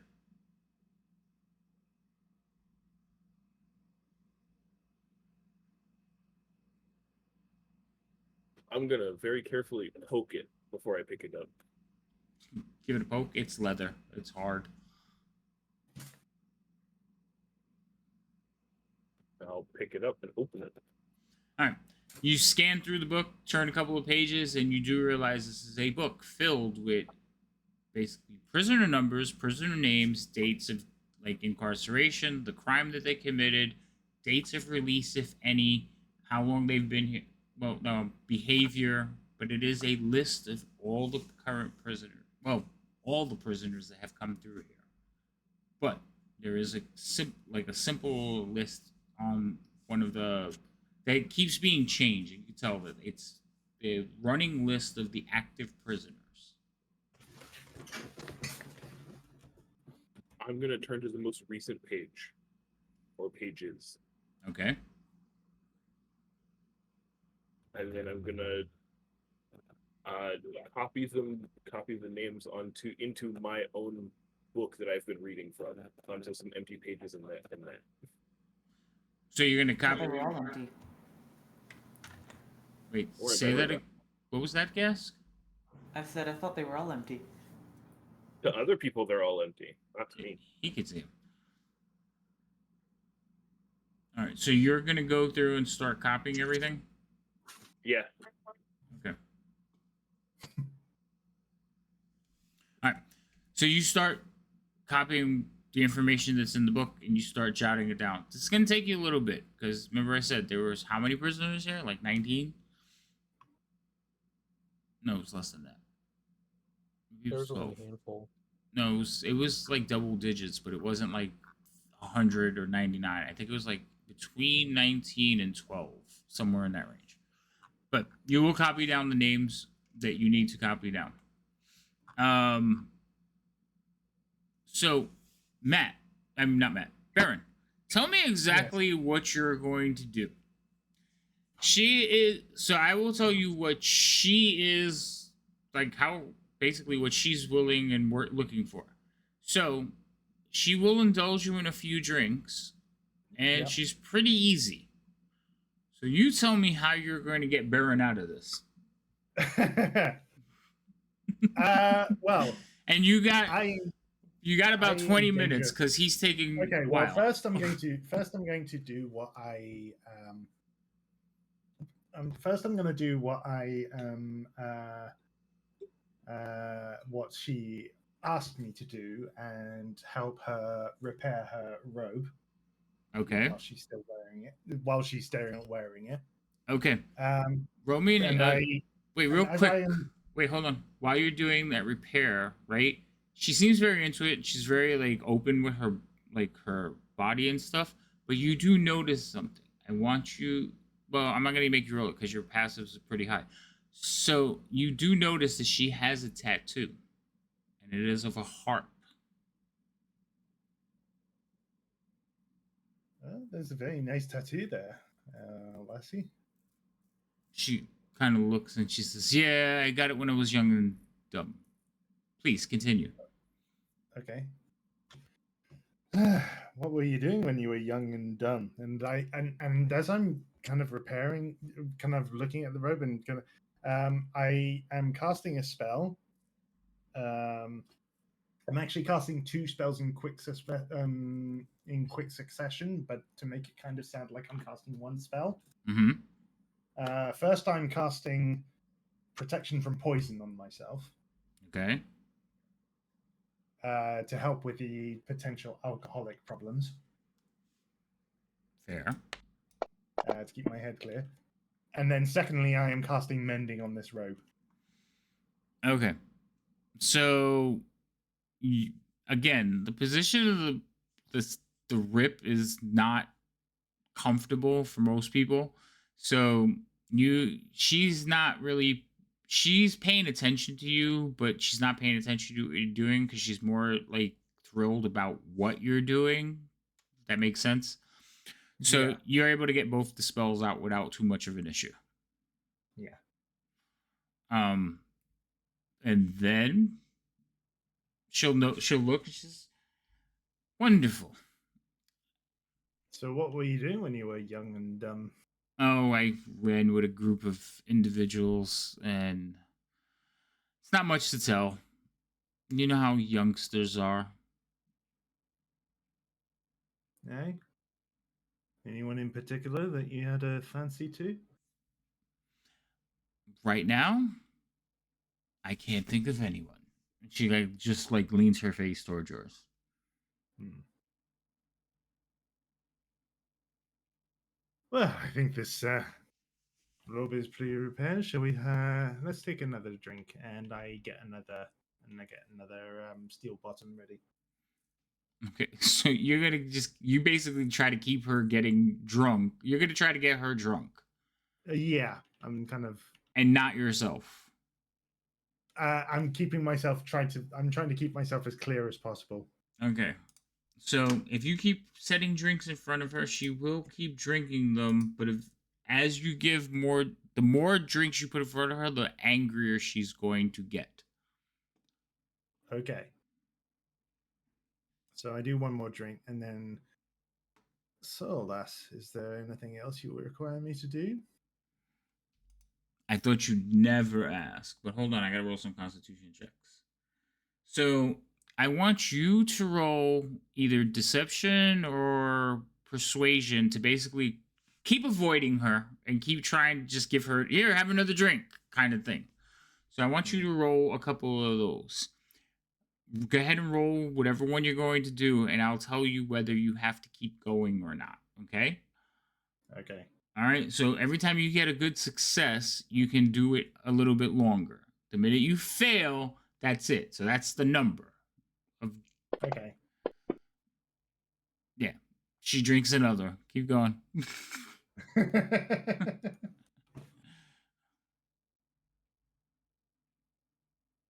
Keep going. Okay. So I give her another drink, and so ah, I guess I'd better stick to stick to the distraction, and well, we clerics, we have a bit of a requirement to keep ourselves pretty sensible, but you know, I am also a cleric of Muradon, so we can be quite rough when required. Oh, do tell. Roll another one.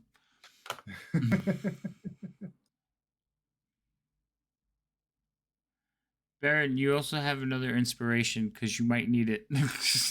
Yeah. Go ahead and roll another deception. Okay, I'm gonna use that inspiration. That's fair. Okay. You can keep roll another one because you're so far like 4 drinks in with her. Okay, So roll one more. one more. Oof. Okay. So she is about 5 drinks in at this point. So I need to roll her some. I need to roll some constitutions on her. Yeah, she's definitely can drink, but by the second one, you can see that she's getting a little bit giddy. Oh, and progressively worse. Wait, that one was supposed to be a oh, never mind. So the dice always want to tell a tale, and I didn't even have to roll with disadvantage. So by the 4th drink, she's smashed. Like she is white girl wasted. And she's just sitting there like, oh, that's fantastic. Yes, what I and she just like her whole demeanor is just mush. What happened, Norin? I thought I heard Norin say something. So by the like I said, by the 4th, 5th drink, she's already done. And then you give her one more, and she like shots it, and she's like, now do with me what you will. And she kind of like just lays back on the bed and passes out.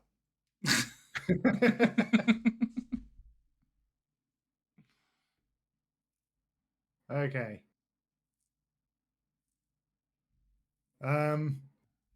Yeah, I stand up. I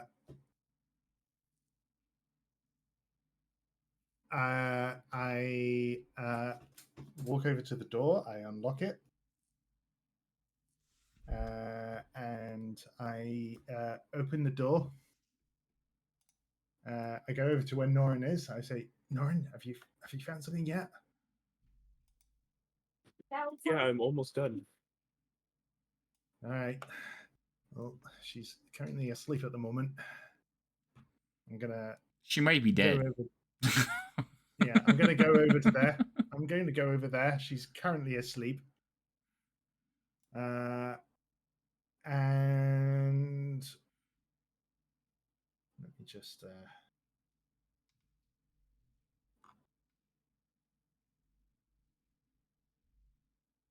I am just going to give her a kiss on the forehead and say,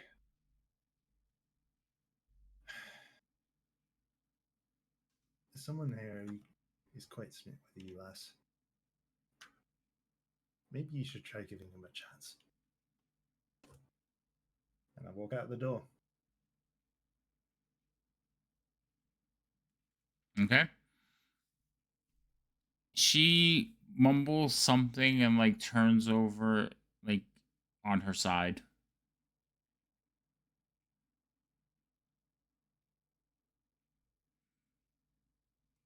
I'm going to put an empty glass and put it on the side, and I cast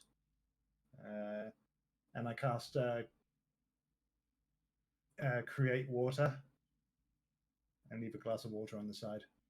Okay. All right, so you leave some water on the side of the bed for her? Yeah. And then you close the door and head out? Yeah. What do you do with the keys?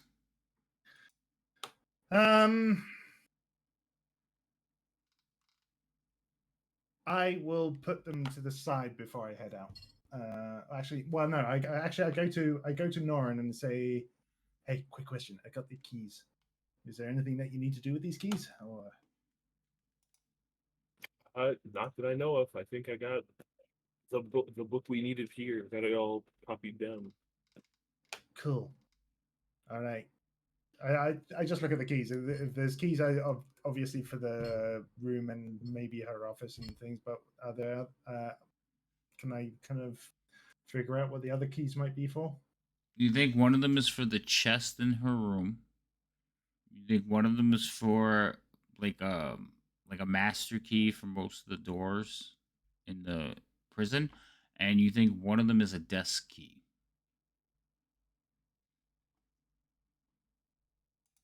Okay, I'm going to go into the office and I'm going to go to her desk. Okay. Does one of the keys fit in the desk? Yes. I will unlock the desk and open it. Inside, um, you see, like, you open up the door and there's a small bits of pieces of paper, but you notice that, like, right at the edge of the desk there is a wand.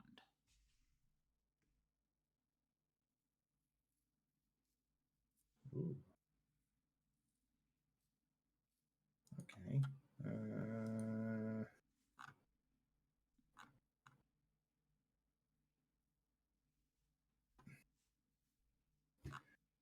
Hmm.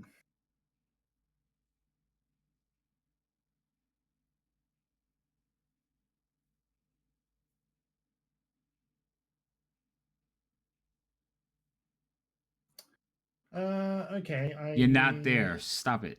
I don't see it. I see you. I didn't say anything. I know, but I can see you. Then you should tell me not to be on camera if I can't. If you expect No, me to control my that's not how body that movement. works. Do I? So there's a one in there. There's nothing else or anything like that in there. Nothing that jumps out at you. Like I said, there's like a thing of quill, a vial of ink on the desk, but in the drawer, just like some pieces of paper. Most of them are like letters of parole or letters stating "good job," the council, Lord's Alliance. Mostly correspondence. The only thing that like out of sorts is the wand, and it's basically sitting in like in a little groove so it doesn't roll around in the desk. You it's kind of like the equivalent of having a shotgun under the table. Right. Yeah.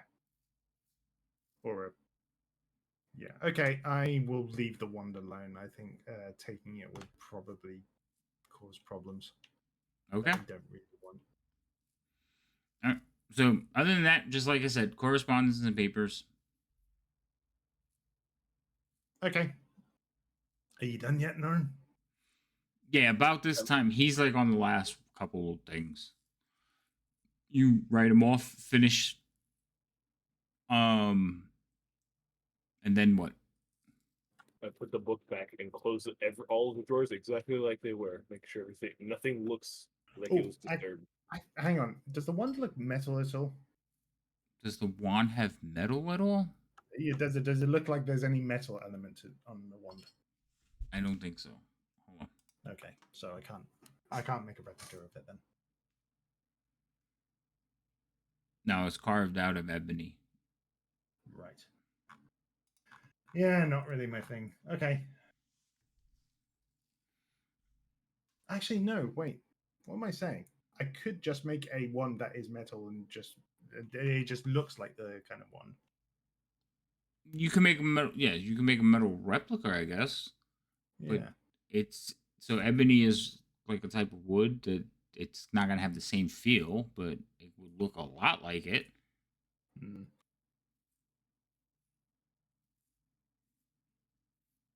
It is totally up to you.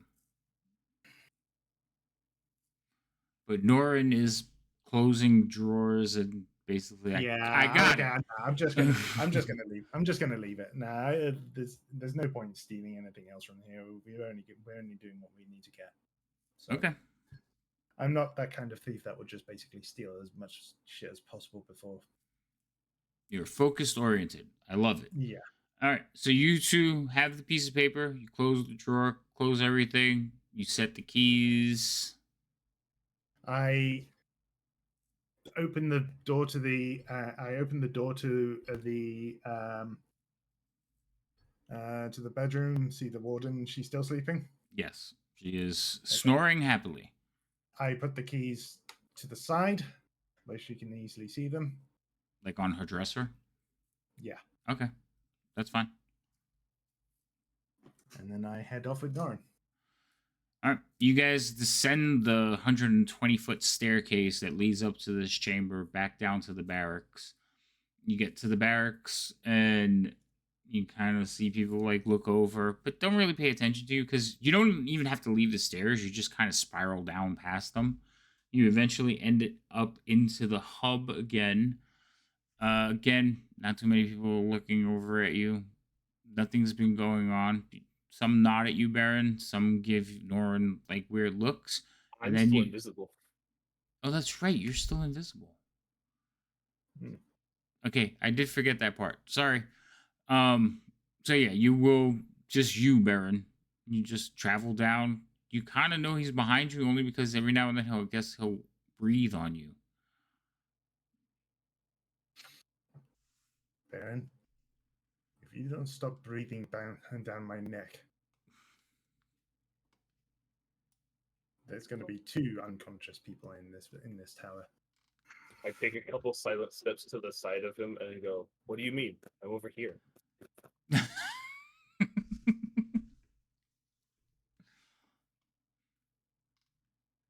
I just keep walking forward.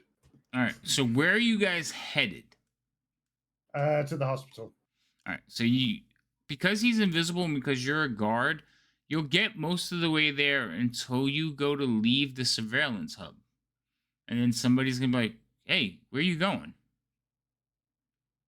Oh, back to the hospital. I just had a meeting with the warden. Yeah, but like I know it's quick, but you know the rules. Oh, I know. Someone needs to escort me near the prisoners. So there's one that's sitting at the console. He's like, "You two, go with him. You should know better by now. You've been here for days." And they kind of get up and walk over, grumbling, like, "Didn't you come in with somebody?" No, he had to go back. Through here? I don't know. Did he come back? I don't remember. Did you see him? I didn't see him. Maybe he went somewhere else. It's like, yeah, you lost track of your partner? Well, no, like I said, I just had a meeting with the warden. Oh. The warden sent him away. The warden sent him away, and still wanted to have a private discussion. Oh. And they all kind of like start chuckling and laughing. They're like, "Gotcha. All right. Well, you probably need a bed." They like let you out the door. 2 guys walking ahead. So, what was it like? It was a discussion. End of story. Okay, discussion. Fine. They'll basically take you back. You hear the alarm go off as you go through the door, and you are now back in the hospital. Norin, I need you just to roll like a self check for me to make sure nobody has accidentally bumped into you or closed the door on you while you're trying to keep up with them.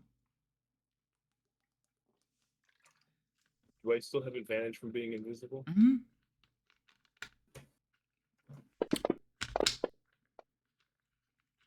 All right. So no problem. You managed to slip into the hospital when they all arrive. Now the 2 of you are back in the hospital. Well, at least you think, that One he's of you with. thinks. Yeah, Baron, you know you're in the hospital. The other one, you think he's there with you.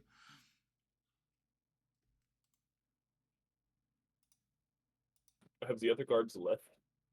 Yeah, they get you there. They're laughing and they leave. They're like, feel better. All As soon that. as the hospital door closes, I'll drop into the building and go. So, how'd the discussion go? Did you get the list? Yeah, I got that. All right. And I'm going to go over to the sending. I'm kind of completely focused on being all business. Okay. And I pick up the sending stone. And I try to grab the other cook's attention as if like a radio is playing in the background. Oh, wandering with lie with all of that. You like start looking around, and like they start. What is you singing like a very common song, like a cooking song or something? A wandering minstrel eye. Yeah, they'd probably like start humming along, wondering which one of them started this, and eventually the kitchen will all break into song. As I just make a look like, oh, thank God I didn't have to sing. And It's me. I mean, I'd have to admit to it, and I could Hmm. make it, the nice thing is him calling me. I can mimic his voice, so then be like, oh yeah, it was me singing. Right, I know. So yes. But I separate myself and I go into it's the northern rooms staff that's out right now, right? Yes, it is. I'm gonna step into their room real quick. Okay. Like they're remember they double the storeroom, so you walking in there for a minute will not surprise anybody. Tiny's still like so basically Bubba's in there doing the equivalent of his toothbrush cleaning. Yeah, I didn't want to go in our room for Yeah. that exact reason. And Tiny is standing over him. You missed the spot. Get that corner. Get that corner. Like he is still very angry. Yeah. Yeah. But you do All manage right, to and get then your alone scratch, so go ahead. I go because he was singing. I go, Canary, come in. This is Cat.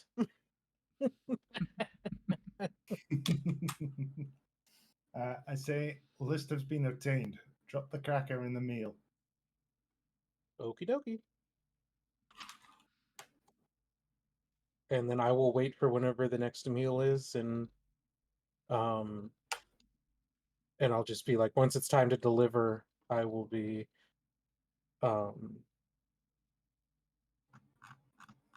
I'll deliver the food and make sure that the cracker's dropped. And I'll just be like, I'll take the food this time because I'm gonna go back to using that as my walk Mm-hmm. instead of ever stepping outside again because that was awful. Okay. So you guys basically are like go through nothing for a little while. Hours pass before the next meal, and you're like, "Hey, we should serve crackers." Yeah, okay, yeah. And you get the crackers set up, and then you're like, "I'll take it this time." They're like, "You sure?" Yeah, I want to take a walk. You two are left in the hospital. Occasionally, somebody will come by and be like, "Hey, I think I sprained my wrist. Can you take a look?" And Norin does his thing where he kind of stresses them out and they leave whether they're helped or not. Hey, if someone sprained their wrist, I know how to fix that. Like What would- legitimately in real life, I know how to fix that. So I will do that. Yeah, So- but does Norin in his electroshock therapy. Yeah, Yeah. right. So It comes to a shocking conclusion. so while this is going on, you guys hear basically a do attention. And it comes through like the sound is like everywhere. It sounds like a loudspeaker in the attention guards. Till further notice, there will be no walks out in the inclement weather. Is that clear? Does Bubba answer? No. Bubba does not answer. Bubba's still on his floor, like I just look at Das. Also, the prison is now on stage 1 alert. please make sure to stick with your partners. No one is to be walking about alone. Doo! And then the message cuts out. I just look at the cooks in the kitchen and go, wonder what. Well, I mean, I know what caused the walking outside, but I wonder what caused the second part. We're not allowed to go anywhere by ourselves anyway. Must have been one of the guards walking around alone. Fair point. That happens every that- now and then. It's basically when somebody does something wrong, everybody gets a little bit stricter for a couple of days. It goes back to normal. Okay. But everyone will question everything now. So be on your P's and Q's, mind your manners, and don't get into any trouble. Okay. You hear from inside the freezer. You hear that? That's because of you. Business is okay, so just strictly business until it lightens up. Got it. Right. Yeah. Most of this suspicious activity has already occurred. So, you will hear a knock on the door at the hospital. Okay, I open the door. Door opens up. Says, which one of you is? Oh, you have to be Baron, right?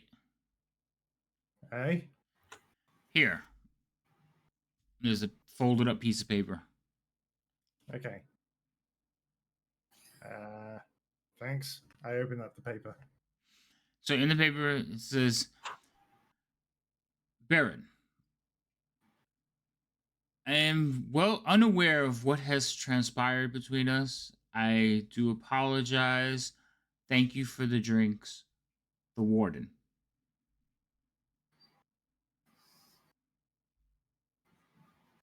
All right.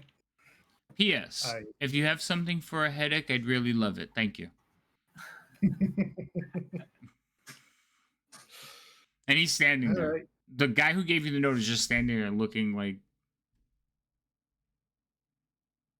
Okay. I go to find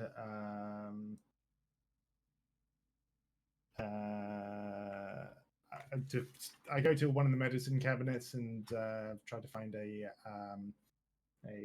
anti headache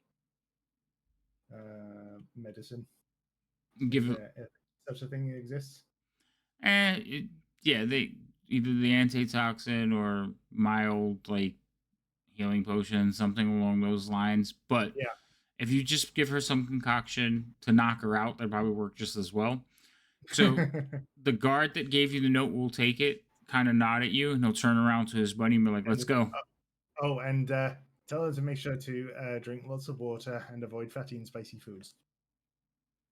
And I close the door. You hear, "Is she pregnant?" And they kind of walk away.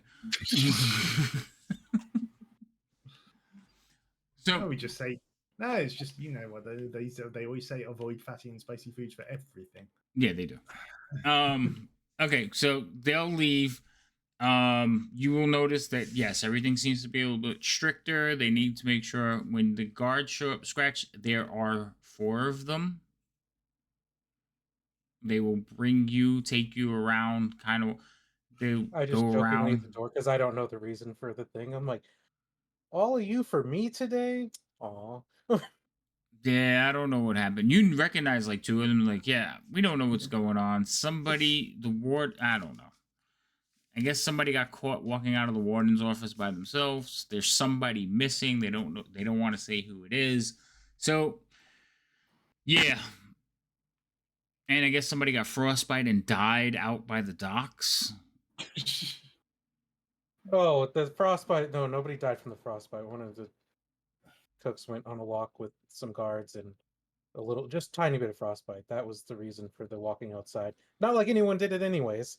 Wait a minute. Wasn't even frostbite. It was we just the dye leaking. We were told somebody died. Eula exaggerates everything. I bet you nobody's even missing. I mean, I feel like, if someone died, it's probably the missing person, so it probably solved both instances. Oh. But yes, that would be your conversation again. Because I'd be like, I don't know where you'd go in this place that you'd be able to hide. You drop off the crackers for prisoner 13. You continue your conversations. Everyone gets crackers. Yeah, everybody gets crackers. The 4 guards will basically return you back. You will notice that they do not ask you to deliver any food to the tower. They will actually go all the way around and deliver food to the towers on their trips. And eventually, you two will get another knock at your door, and you'll hear, like, oh my god, not again! As prisoner 13 is in the hallway screaming. Here we go again. All right, bring her in. She's complaining about stomach cramps. We don't know what's wrong with her, but you sure she's okay? We have to follow procedure. She's here with you. We have to stay. All right, just let me take a look at her. You wait outside. Don't make sure she's dealt with. She has manacles on, and they go, outside. No, we're supposed to keep an eye on her. She kind of goes, it's okay, lads. I'll be fine. He's my doctor. Besides, you wouldn't want to make me feel embarrassed. And she starts to take off her top. They immediately about face towards the door. Yeah, I about face as well. No, I don't about face. I'm technically head doctor, so I'm not supposed to be about face about this. But I try to keep a straight face as much as possible. But internally, I am screaming. Yeah. No, she is like, oh, it hurts. And she doesn't take off her shirt all the way. She just kind of like starts to. And as soon as they turn around, she like smiles at you. Oh, it hurts so much, Doc. Make it feel better. But she pulls her shirt back down. That's what the warden said last night. Anyway. She points at you. She said, was that you? And one of the guards is like, that you what? He's like, oh, Doc! Norton, what are you doing while this is all going on? Look, would you two go outside, please?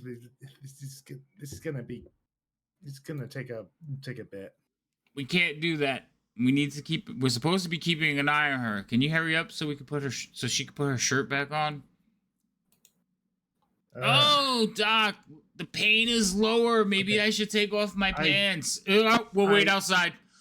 I wave my hand to Norin as if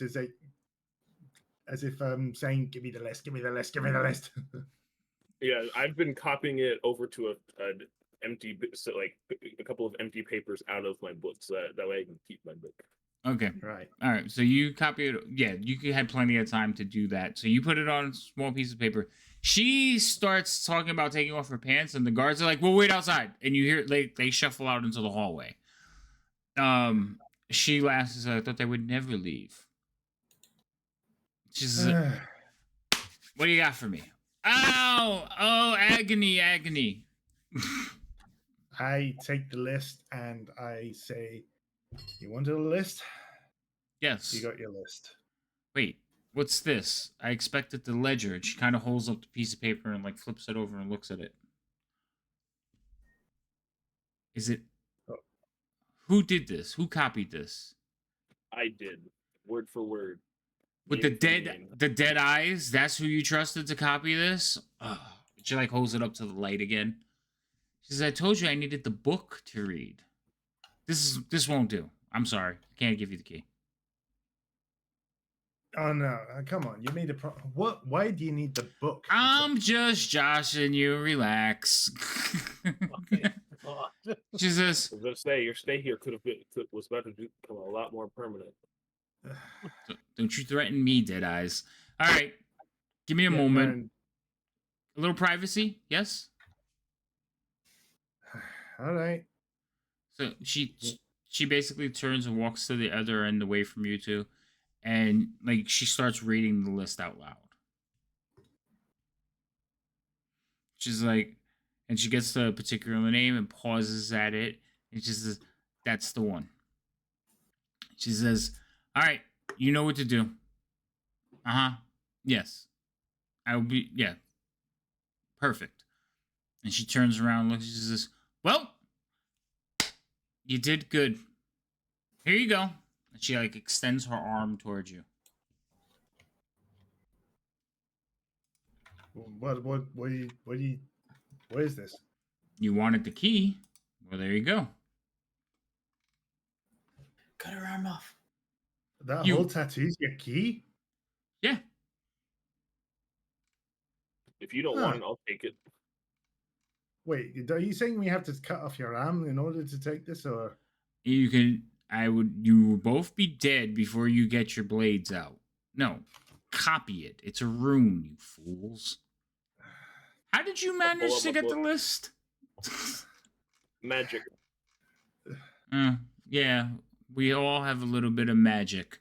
Start copying. And she like slaps her arm down on the table and she's like, "Oh, agony." I pull out my book and I start copying again. Basically, this is what you guys are copying. So you know. She's staring at him like that as he. Yeah, she is. I'll maintain eye contact while copying it without blinking because I don't have eyelids. Ew. Can you treat her fingernails while she's in? So, Baron, you watch No. as she's staring at him and he's staring at her, and she blinks and she's like, "It's not fair. He doesn't have lids." Ow! Once you it takes you a little while. I need you to roll to see how well your copy is. What do I roll? I'm going to tell you in 1 second. Okay. One. Hush you. Arcane. I'm gonna use my last inspiration. Okay. You also However, just given inspiration, so go ahead and. I was gonna say, however much I have enjoyed not being right in the heat of all of this, there's so much stuff that I would be good at doing it if I was, especially all the copying. So you start copying it down, and Barrett, you're watching him copy it, and you can see it's not accurate.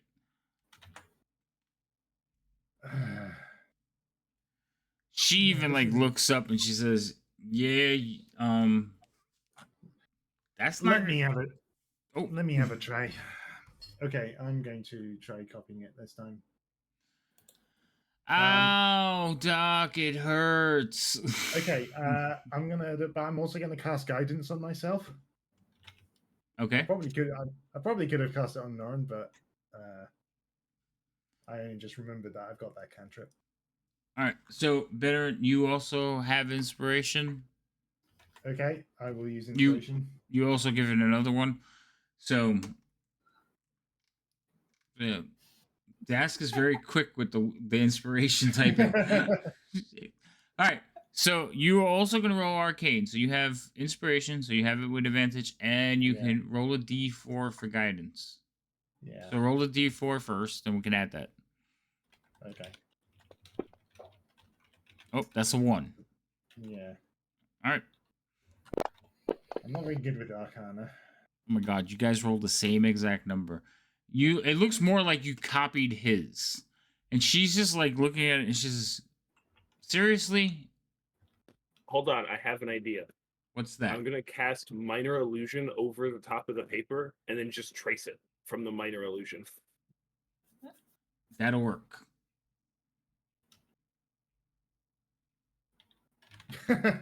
It's actually in the thing. Like, if they use minor illusion.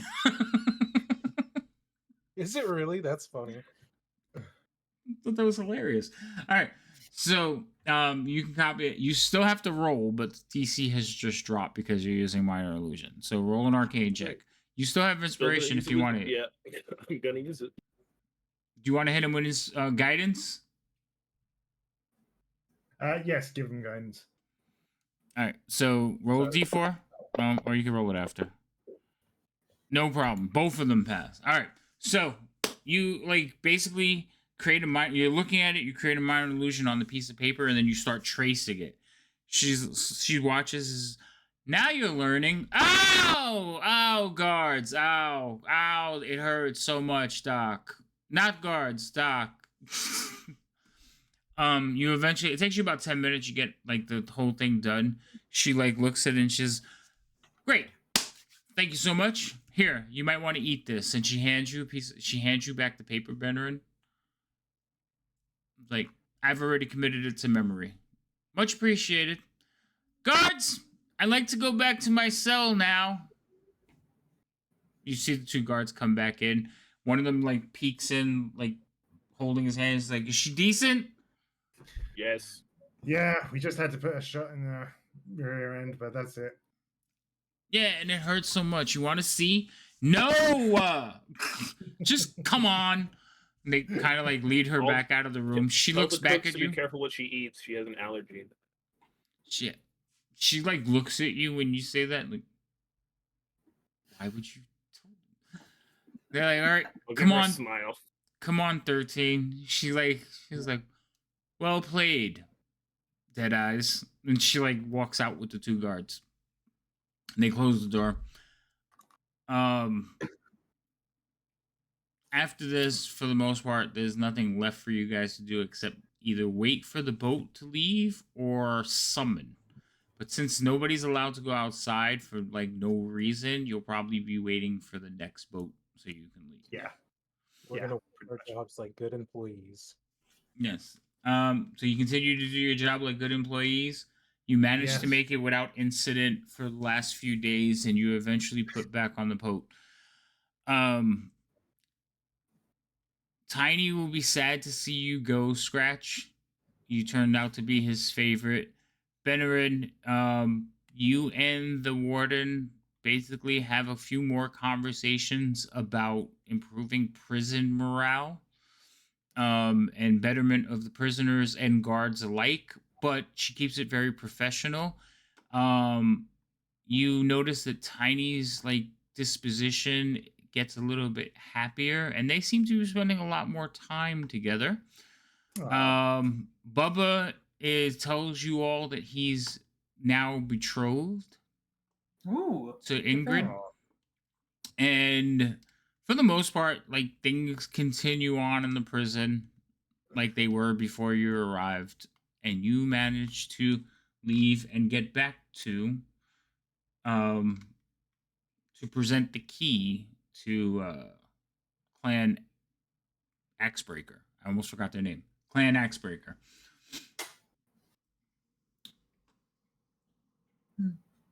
We They- just apologize for it. Took a little longer because we didn't raise any alarms, so we just finished our shift to not raise any further alarms. Yeah. I have one question. Just as we're leaving, Yes. did I get to keep the mithril sword? Yes, because that person never showed up again. Excellent. It turns out that in their grief from the bullying and the hazing and the jokes and definitely having a problem drinking, they wandered off into the wastelands, never to be seen again. Mm. Well, that's unfortunate. So someone was missing. Mm-hmm.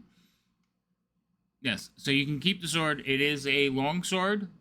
Basically, it'll give you +1 on initiative. I have to code it so it does it correctly, but you might just have to add 1 to your initiative. Yeah, sure. Also, when you basically bring the key to them and they're able to use it to break the vault code, they don't allow you to go to break that, like go to the vault or anything, but they make sure that they are they do good on honoring their deal with you. You remember what the deal was because it has been a while. We were to get a percentage of what was in it, right? Mm-hmm. Yeah. Whether magic items were involved, I don't know. I can't remember the percentage, but I know it was a percentage. Yeah. Yeah. Okay. So what they're going to give you in total is basically 2,100 copper coins, 1,100 silver coins, 100 gold pieces, and 12 bloodstones. Each bloodstone is worth about 50 gold pieces. Okay. Nice. It was 2% was the negotiating price. That's So you can imagine how much they have left if they gave you that much at 2%. Did we get paid from the island? Yeah, you would have received payment from the island. Cool. So you guys could each add like another couple. I think it was 3 gold pieces, but let me check that one. I'll add it on to when you do the splits. Yeah, if you just let us know the Yeah. monetary rewards at the end in the Discord, and then Yeah, like we've done before, and then also, so you guys are allowed to pick 3 items from this list because this was also part of the loot. Okay. So cool. a cap of water breathing, dust of disappearance, gem of brightness, mithril armor, potion of resistance lightning, or slippers of spider climbing. You can pick any 3 of those. Well, I think from the noise that was made, one of those is going to be the armor. I'm pretty, yeah, I am almost sure that one of them is going to be the armor. But those are the things that you were rewarded. Yeah, I think I know what mithril armor does, and given that I am a wearer of heavy armor that imposes disadvantage on stealth, and we are a team, technically a team of thieves, I think it would be good to have. The other thing is, you also, as a group, can decide because the Golden Vault will also reward its members for not murdering anyone outright. I mean, you did kind of close the guess one person, but not murdering anyone, doing a good job, the happiness of the Dwarven clan, and you also, as a group, can pick 1 rare magic item. Rare. Ooh. Rare. Yes, 1 rare or below. It doesn't have to be rare, but you can pick up to one I think rare. we'll be picking rare. Yeah, I'm sure. So, again, good job, guys. Thank you for playing. I'm sorry we did, of course, go over long, like always. I got to really work on that, but I can't help it because I watch you guys have fun, and then I look over and I'm going, "Oh my god, I got to cut this short." No, it was good. It was good having this extra session. I felt. Yeah, I hope you guys had fun. My next couple of games I will be playing on like next Wednesday and next Saturday, and then and then I think there's a Friday in there. Nope. I might be playing Friday too. But then after that, it's pretty much going to be a little bit quiet while I endure my recovery from my surgery.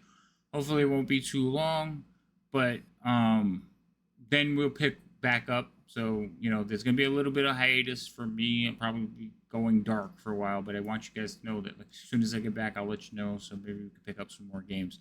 I would also like to do more of these at more times and see if we can get some other people that can play that don't generally get a chance to play as often as they like.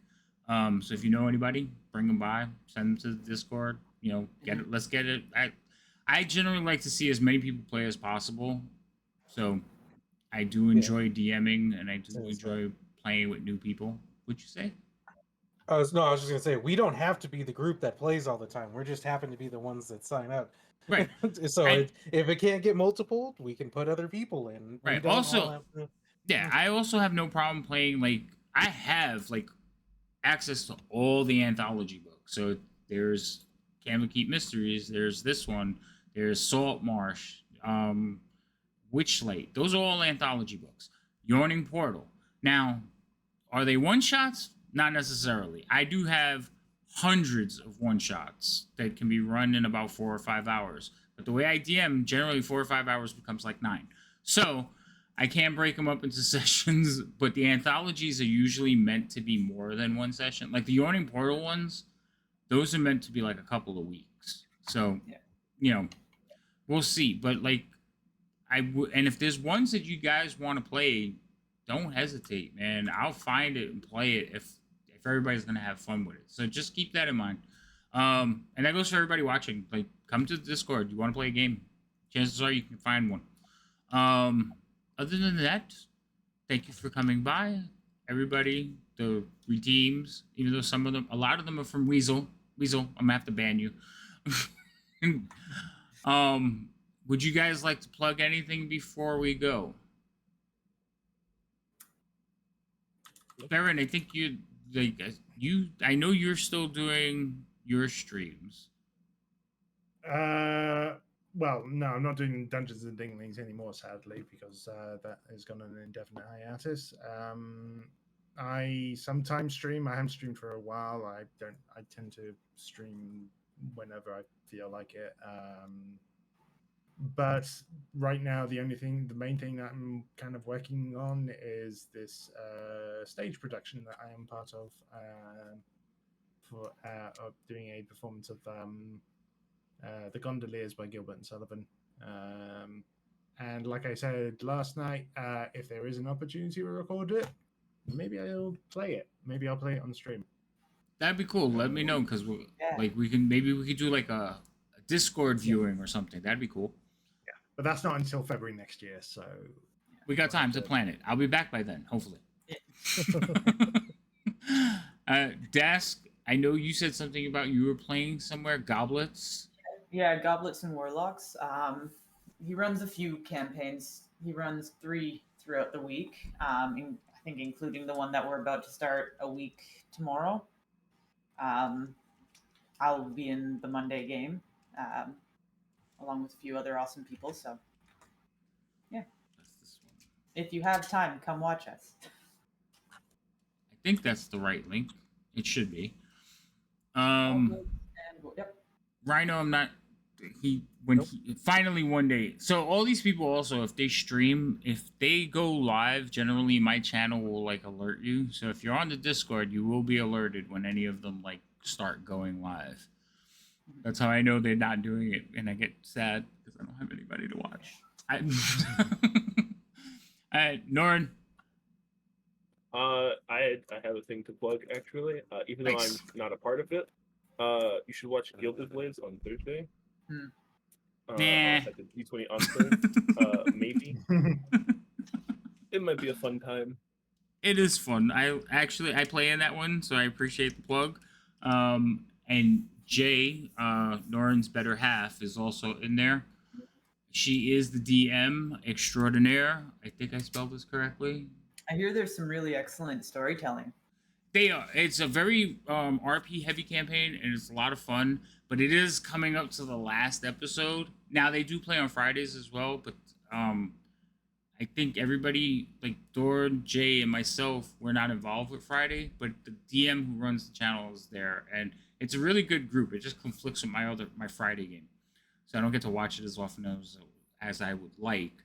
The Thursday game though, I am part of that one, and the players in there are amazing. I always feel like I'm outclassed, and I've been doing this a long time, and I still feel like I'm outclassed when I'm playing with them. So it is a good time. Except one of them. Except one of them. Yeah, just because I want to be mean. Oh, okay. Yeah, because I'm like, what are you talking about? Do you think the one person I'm thinking of? I don't know what you're talking about. I was just trying to be mean about Fury. Oh, yeah, Fury's character passed away. That's not nice. Be nice. She didn't make it to the last episodes, but yes, the finale is this Thursday. So we start at 7:00 Eastern. If you can make it, come by. It's really good fun. I want to see how many of us like survive.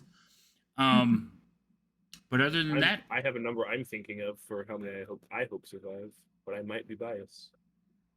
that you want to survive? I don't Yeah. know. Didn't you try to like write characters to kill us? I may or may not have made some NPCs more than once for that game. Yeah, see, no. So, yes, those are all the places. You can find us all, and hopefully, like I said, join us. We have fun, and we will see you all hopefully very soon. Good night, everyone.